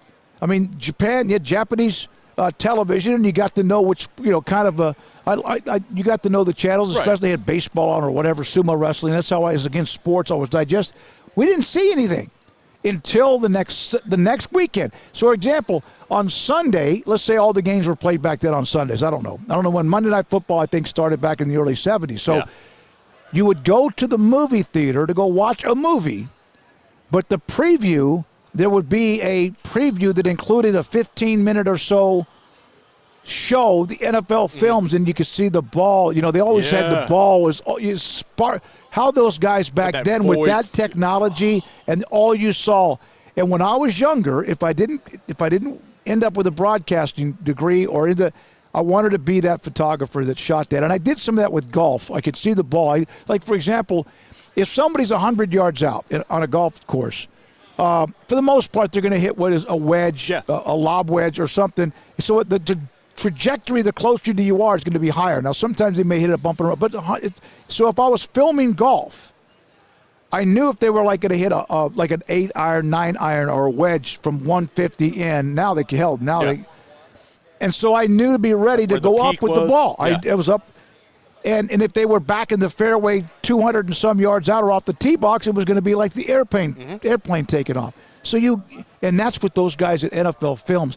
they would catch the ball, like with their frame, almost zoom in on it even closer where you could see it slow motion spiral, and then bring it out just at the end as it lands in the hands of Drew Pearson or Otis Taylor, John Stallworth, Lynn Swan.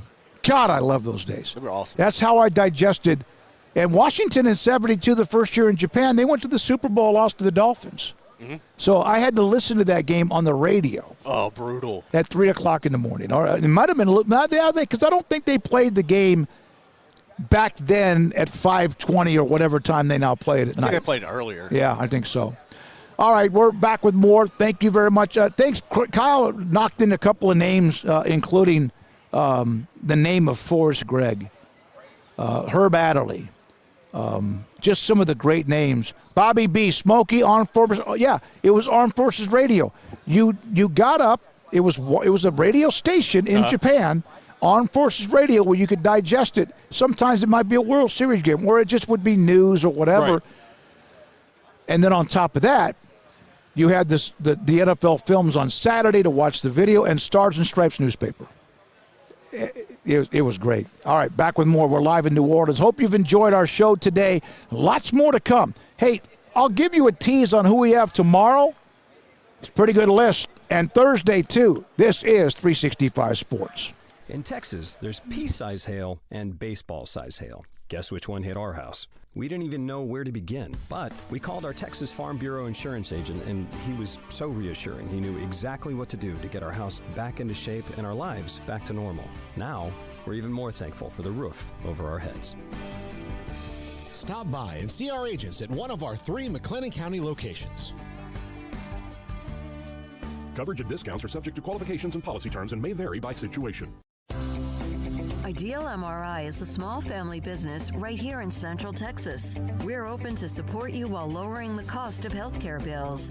When you need an MRI, ask your doctor for an Ideal MRI. Visit us at idealmri.com or call us at 833-IDEAL-MRI. Baylor Scott & White Southwest Sports Medicine and Orthopedics, the team physicians for Baylor Athletics, diagnosing and treating all sports-related injuries, including concussions. These specialists also provide orthopedic services for athletes and non-athletes alike, whether it's knee or shoulder pain, a wrist injury, orthopedic spine care, and even an arthritis and total joint clinic. Trust the doctors Baylor Athletics trust. Baylor Scott & White Southwest Sports Medicine and Orthopedics wants to get you back in the game.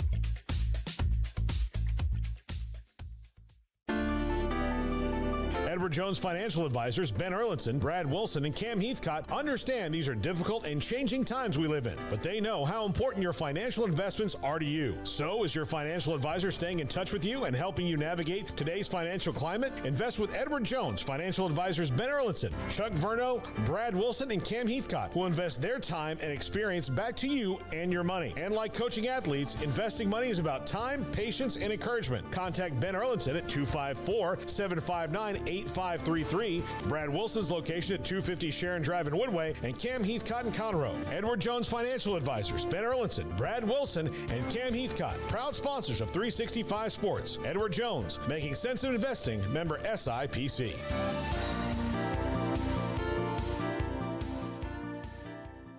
Experience the excitement of Truck Month at Allen Samuels, the perfect opportunity to drive home a true champion. The Ram has earned the prestigious title of 2025 Motor Trend Truck of the Year, and we're marking the occasion with unbeatable deals on new Ram 1500, Ram 2500, and more. Whether you seek power, luxury, or extraordinary capability, Allen Samuels has the perfect truck tailored just for you. But these deals won't last long. Allen Samuels, your trusted truck partner. Come by, let's be friends.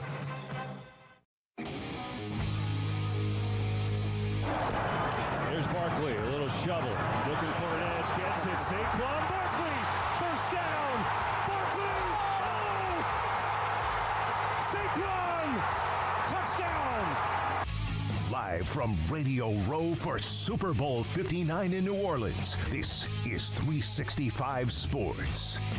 Radio Row coverage is brought to you by Allen Samuels House of Travel, the official travel sponsor of 365 Sports.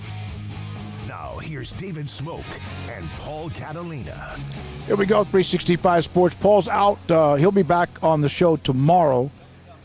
And Texas Tech Baylor. Texas Tech coming off that emotional, and I mean just a great win for the program. Down in Houston, JT Toppin gets ejected for the knee to the groin. That will be debated forever, but the over modulation of the call. Foul, fine. Terrible. But then he gets ejected, and then McCaslin eventually is told that Toppin's ejected. He's mad.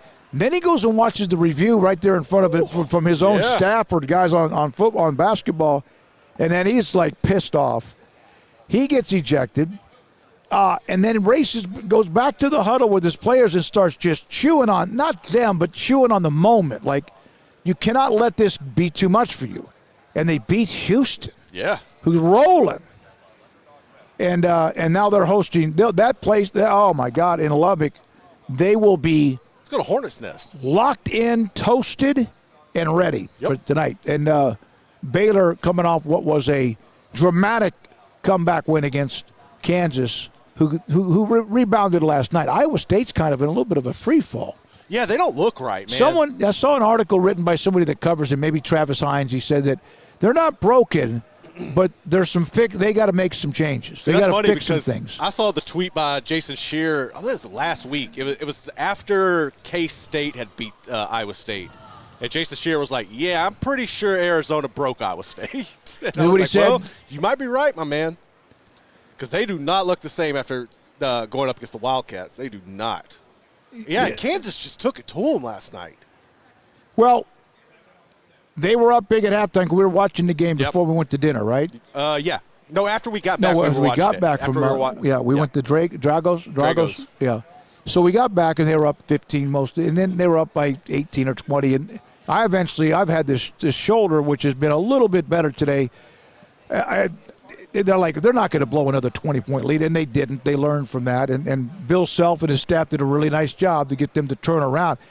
It was a lot easier. See, I heard his post game after they lost to Baylor. It's a lot easier to turn around with those Saturday, Monday games if you win than if you lose, because you just feel like, oh my God. And then it's also, I think, good to play quickly to get the stench out of your head. Yeah. And they beat Iowa State up pretty well. So tonight, Texas Tech. I'm not going to even talk about who's available, because that's been an ongoing, almost like, I just feel like just rule them out. But they're not going to with Langston Love and Jeremy Roach. Love with the ankle. Roach, I guess the ankle, and Roach with the concussion, which is a serious deal. And then I don't know about Edgecombe. Yeah, Edgecombe, I'm not sure. I was looking earlier. I haven't seen any update on him. I think he knows that if Edgecombe thinks if he plays, that that's a great sign. Plus, that's gonna. I got to tell you, this is me. This is me. Not fair. We're no longer at that point in college athletics where you can't sit there and maybe get a little bit iffy about injuries or question somebody or even criticize. There's money now. Yeah, no, they're this pros. Is serious. So if VJ Edgecombe plays tonight, and I don't know if he will. That might be one of those you just kick our ass, get on the road. But I think Scott would love to. I would definitely want. I think he wants VJ. Yeah, and McCaslin is one of his former coaches. He hates coaching against them. But and I'm sure there's a part of them, they love coaching against him. That's their dude. But, do you go to Lubbock and just get your ass kicked by 22? But if VJ plays and you still get beat badly, okay. But if VJ plays after going down and missing most of the second half on Saturday and the others are not back yet, there's got to be something simmering there somewhere. You would think, at this point, you would think that they would definitely be back. I don't know what's going on with Roach and Langston Love. And me personally, I might have considered looking to replace Love during the offseason. In the offseason? Because you knew, from my perspective, you had to have known that this could have been an issue. It's always been an issue with him. It was the same thing that we saw with LJ Cryer. I just think you could have addressed the situation, and I know you don't want to do that. Scott Drew is loyal to his players, and that is great. That is great. But right now, the way things are, I think they could have done well by saying, you know what, Langston, we appreciate everything you've done here.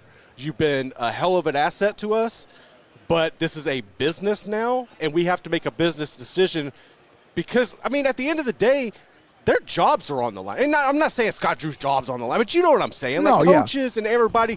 So I think that's something that could have been handled differently, and they might take that approach going forward. And also, I mean, was getting Jeremy Roach the right move? I think you could argue it wasn't. Well, I don't know. I don't know what the other options were. I know. Because I'm not that deep into the college basketball transfer portal. Right. When I saw that they were getting Jeremy Roach, and Duke is, by the way, just fine without him. But that's the thing. He's like a 5-year, he should have been in the league. Mm-hmm. So, I mean. I thought clutch. There are times he's missed from free throws. I think the part that's more disappointing than anything with Jeremy Roach, and again, concussions. He's a great personality, great kid. The Langston Love thing. I'm talking about as somebody watching him. I'm like, I don't want to know about if he's playing or not. No, until I see him on the court. I don't want to know if he practiced. I know people do, and I know that's part of the coverage, and I know Scott has to answer that question. But what's he going to say? How many times have we gotten the impression, not that he's calling out anybody, but they've been cleared to play and they don't play? Yeah, I don't know how you handle that. Like, you can't make him play because then that could be. As far and let's say he literally has an injury, like if it's a high ankle sprain type of thing where you just never really heal. Well, you can say that. Is there a pain threshold? Some guys, it doesn't mean that if you can't play with it, you're like a baby. It just means that some handle that a lot differently than others. But it's I don't know, man. It's been different. But you know what? Everybody has players who were hurt. Right. I mean, look what Texas Tech just won in Houston, a fantastic team who've been beating people up, and Topper got knocked out, got ejected early, 8 minutes into the game, whatever it was. Yeah, it was like 6 or 8. Yeah. But this Langston Love, I'm going to say this too. They had to deal with the constant questions of whether L.J. Cryer was going to play. And it was on and off, like turning on the faucet and off. And now they have the state. It's been like 4 years of this. Yeah, that's what I'm saying. You've got to, at some point, you would got to get sick of it, right? And you would want to address it. That's where I just go back to the offseason. I'm thinking, man, like, could y'all have seen this coming and kind of got out ahead of it? Because right now it's got you in a bind where you're getting ready to. March is coming. First off, you need them to even get into March the way you've been playing. Right. So yeah, that game with Kansas. Otherwise, you're 5-5 in the Big 12. You're 6-4. It's not much of it. It's a 1-game difference, but it's really almost 2. Yeah. So I mean, it's a quality win. So that's just one of those things where, in hindsight, they might handle things differently going forward. On our website, Sikkim365.com, which I don't write for the website. I'll post a couple of things. I'll put our lineup up. Garrett, you've written for some pieces for them too. Mm-hmm. But here's somebody goes, one of the posters said this, and we don't like to give away some of the premium stuff, but I feel like Langston may have caught a bit of a stray in this. This is talk about post-Kansas. His situation is frustrating, but I haven't heard any hard evidence he's opting out of playing when he's healthy. We know Roach had 2 great practices leading up to Kansas, was expected to play per Coach Drew, but Coach Drew then got the call the night before. 2 great practices to me is pretty hard evidence he was ready to go full go. We likely even played and game planned with him being a part of it, and then he misses the game. And that's got to be... Coach Drew one time kind of explained this to me. It's no different. Football is 11 players. Basketball, there's 5. But you really have it 7 to 8, rotation 9. You can practice your ass off for 2 or 3 days in a row and look like everything is sharp and you've got, and then all of a sudden the guy doesn't play. In football, if it's a star, you can still kind of figure it out. Unless it's like your quarterback. Yeah, you can get around it. Yeah. So, but listen, there's a discussion about Langston Love and Jeremy Roach, and is it fair or not? Things have changed. Things have changed when it comes to accountability, or at least questioning. Mm-hmm. I was going to do this before we went to the top 5 with Paul. He did one, right? Yeah, I got it. Okay, hold on just a second. I want to do this I'm going to look up something with a player that used to be at Baylor who missed a lot of games. Hold on, let's see here. I'm just curious. I've already mentioned L.J. Cryer. Let me see something here. L.J. Cryer has played in 21 games. Houston is 17-4. He's played in every game this year. Now, he played in 37 last year. In 2022-2023 with Baylor, he played in 31 games. Here we go, right here. He played in 31 games. The year before that, he played in 19. That's when he started having the injuries. And in 2020, he played. So he did play 31 games his last year at Baylor. There might have been 5 or 6 games that he didn't play. Right. With Houston, he's played in what looks like probably 58 out of 58 games. Langston Love, man, he just hasn't played a lot. No, I mean, even remember when he got on campus, he was hurt when he got in, and then he hurt his knee his freshman year. Yeah. I believe that was the year they won the national title. Then he had the poked in the ankle, and then he got poked in the eye, which is just part of just bad luck. Baylor always has these issues, whether it's men or women's basketball. They always have a player that Melissa Jones dives on the floor the year that they were really 2011, and someone lands at her head and basically pops her eye out. Unfortunately, JTT, like they always have these players that get these fluke injuries that just derail their careers, and it sucks, man, because they're really good, and you're expecting a lot out of them, and you just can't prepare for some of the circumstances that they've been dealt. It's really weird. Yeah, it is. It is. And if you're on the chat room trying to reach me, I don't know what it is. It's the internet. But I'm getting everybody else. I don't know. But usually around 5 or 5:30, it just seems like, Pop, I can't get back in the chat room. So, hey, tomorrow, I was going to do this. Tomorrow, these are who we have scheduled to record or have on our show. Possibly, and believe me, I will, me, possibly Amon Green. Yep. We'll have a couple of members of the U.S. Navy that will be here. Roman Gabriel, his dad was the quarterback of the Rams forever. Physical, hard, tough running. His son's going to join us. He's been a part of Radio Row as long as I have been. Former Florida State receiver Pat Carter. He was here to say hi to Paul, and Paul just God, Garrett, we're going to have a story. We're going to have a story to tell. Pat Carter's got a book. Tony Wiley, who was walking around with him at Radio Row, was with the Redskins as the PR guy when Daniel Snyder was there. He had also been with the Cowboys and Texans. God, don't you know he could write a book? I know he could. God. I'm going to ask him some stuff. I hope he goes. B.J. Gaddam, Wounded Warrior with Kyle Turley, former NFL player. Marcus, let's see here. Marcus Harper played at Oregon, college NFL draft prospect. Paige, PGA Tour. No, she's a golf model. Model and golf, yeah. Sporonic, right? Paige Sporonic, I think, yeah. She is. She was here earlier. Was she really? She was walking around earlier. What were you looking for? I mean, I just saw her. Yeah, let me see something here. I saw you see her, too. Paige Sporonic, yeah. She's going to be here. She's an Instagram model, but she also puts up videos of playing golf.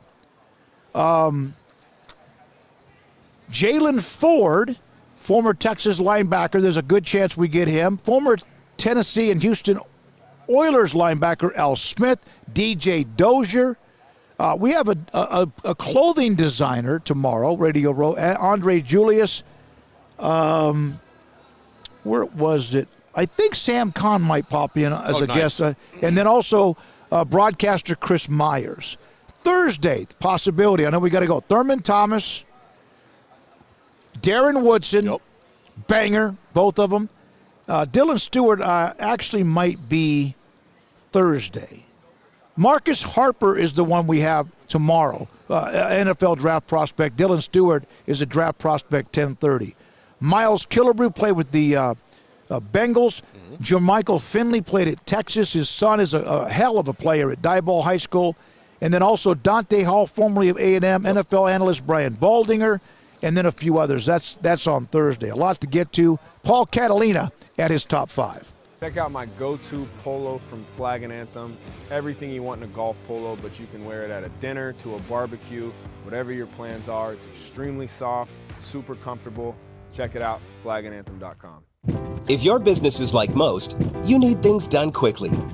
But if you're still tying your critical applications together on multiple shared public networks, you've probably been feeling the slowdown. And that's no good for business. A private UPN fiber network can get you and your business moving at the speed of light. Whatever you need, we can build it. Internet, Metro Ethernet, Waves, dark fiber. We deliver custom private networks and are focused on business customers only. Our next generation 100% fiber optic infrastructure offers you low latency and ultra scalable bandwidth with speeds up to 100 gigabit to run your critical applications. Your connection won't be limiting your performance anymore. It's diverse and scalable, so it can grow and change as your business grows and changes. And with a secure carrier-grade private network, you'll have all the reliability you need.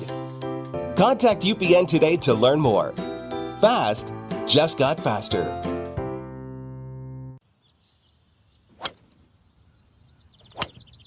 That's far. So much forgiveness. Wait, did you say forgiveness like far? Or forgiveness like forgiveness? Forgiveness. Forgiveness. Forgiveness. I'm hearing far. Forgiveness. Like forgiveness. Forgiveness? Forgiveness. I'm still hearing far, but whatever. Introducing Stealth 2 with more carbon for more forgiveness. Forgiveness. Just hit it.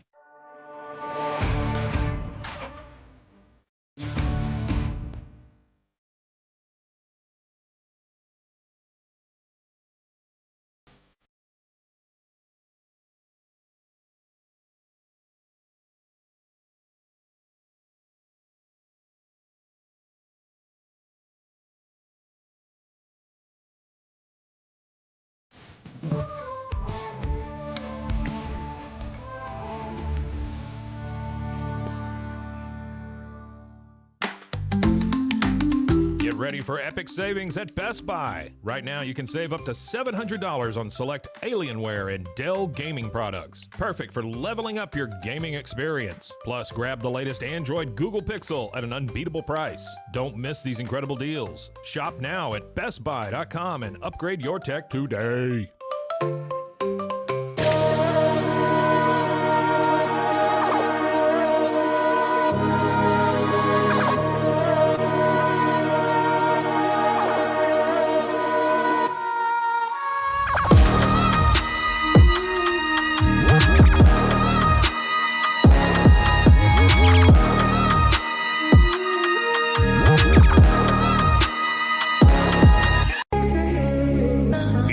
For Paul Catalina's Top 5, brought to you by Texas Beef House. Where's the best beef in Texas? Your house when you order from Texas Beef House. Unleash the flavor of Texas raised Wagyu. From our pasture to your plate, TexasBeefHouse.com.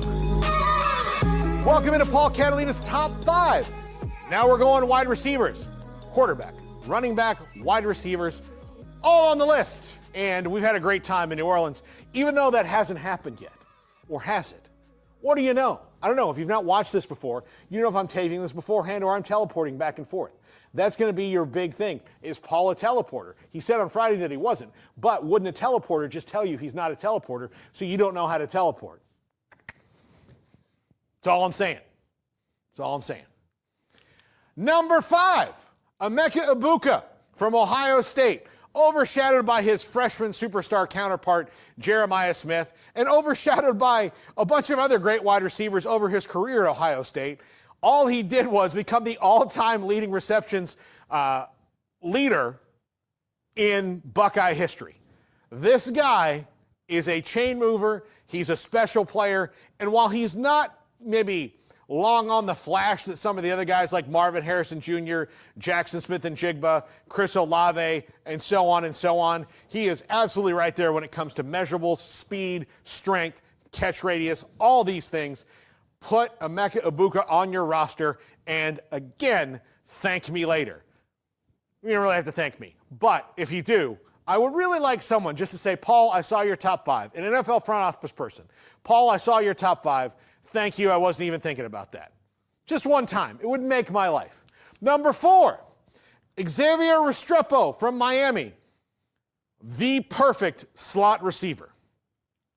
Gets first downs, really amazing in the red zone, knows how to get open, in spite of the fact that he's not particularly, he's not big, he's quick, he's got that, Antoine Randall L., Julian Edelman, just find the way to get open, Wes Welker kind of way to move the chains. Second round pick more than likely, but I think the 4th best receiver in the draft. Emeka Egbuka is probably going to be in the first round. I probably should have put him ahead, but I really like Xavier Restrepo. I think he can really move some chains, and I think he can help a team, especially one that doesn't get much out of that slot wide receiver position. Number 3, Luther Burden. This guy is a yards after the catch monster.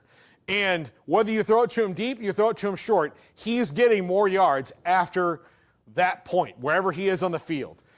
Really special player, can help you on special teams as well, is a touchdown machine, can run gadget stuff. Absolutely top 10 to 15 pick, Luther Burden.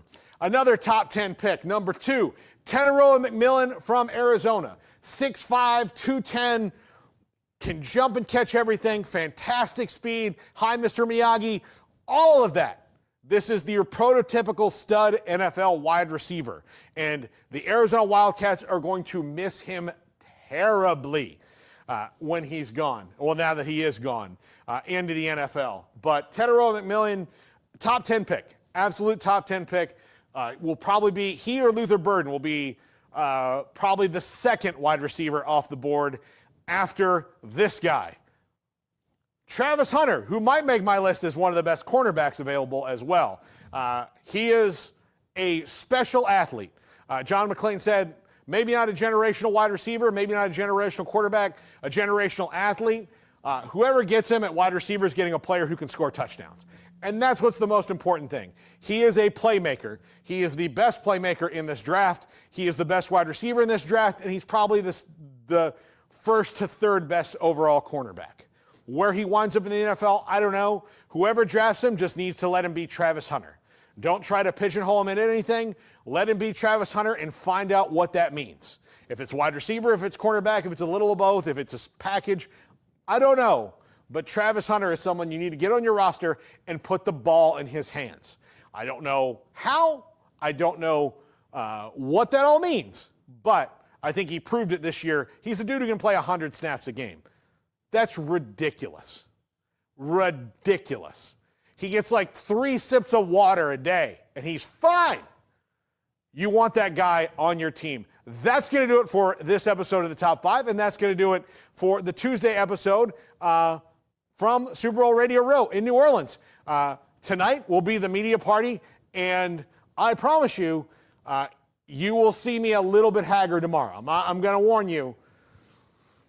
Things happen at a New Orleans Super Bowl media party. Mostly, I'll be hungover from the etouffee and the Hurricanes, but also the etouffee and the other weird, wonderful things that they have there. That's going to do it for us. We'll see you tomorrow, everybody. Garrett, Garrett, when did he tape that?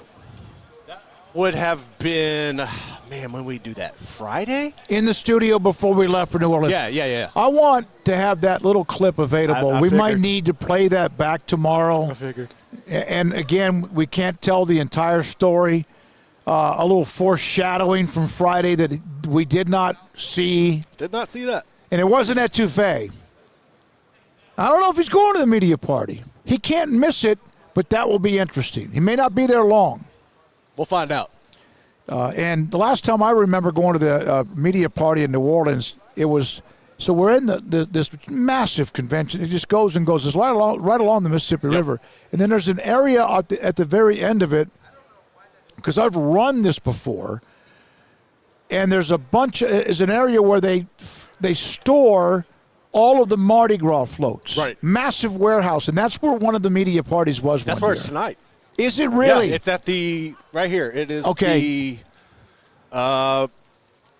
Mardi Gras World. Yeah, Yep. it's a massive, like almost airplane hangars, like massive, these floats. Mm-hmm. And they had all these difference, all the food and all the flavor of New Orleans. So, and I know you'll love some of that food. Excited. Hey, by the way, the 2025 Ram 1500 truck has been named Motor Trend's Truck of the Year, proving yet again about how Ram dominates the road. You could also check out that truck and get a test drive by calling the people, good friends of mine, Alan Samuels, Dodge, Chrysler, Jeep, Ram, Fiat. The all-new fully electric Jeep Wagoneer S luxury meets efficiency, and the fully electric Dodge Charger Stage 1, blending legendary muscle with the experience and all you need when it comes to the future of cars and technology. Alan Samuels, CEO, General Manager Ted Teague, David Gray, New Car Sales, great staff, Loop 340 and east of 84 in Waco. That's it for today. Back again tomorrow. More what I hope are banger interviews with you. Hope you enjoyed what we had today. We're not done. We're in New Orleans, and thanks to all of our great sponsors for bringing us on the air live every day. YouTube, at 365 Sports YT on Twitter and Sikkim 365 app. I'm David Fergarrett, Emery Winter, and Paul Catalina.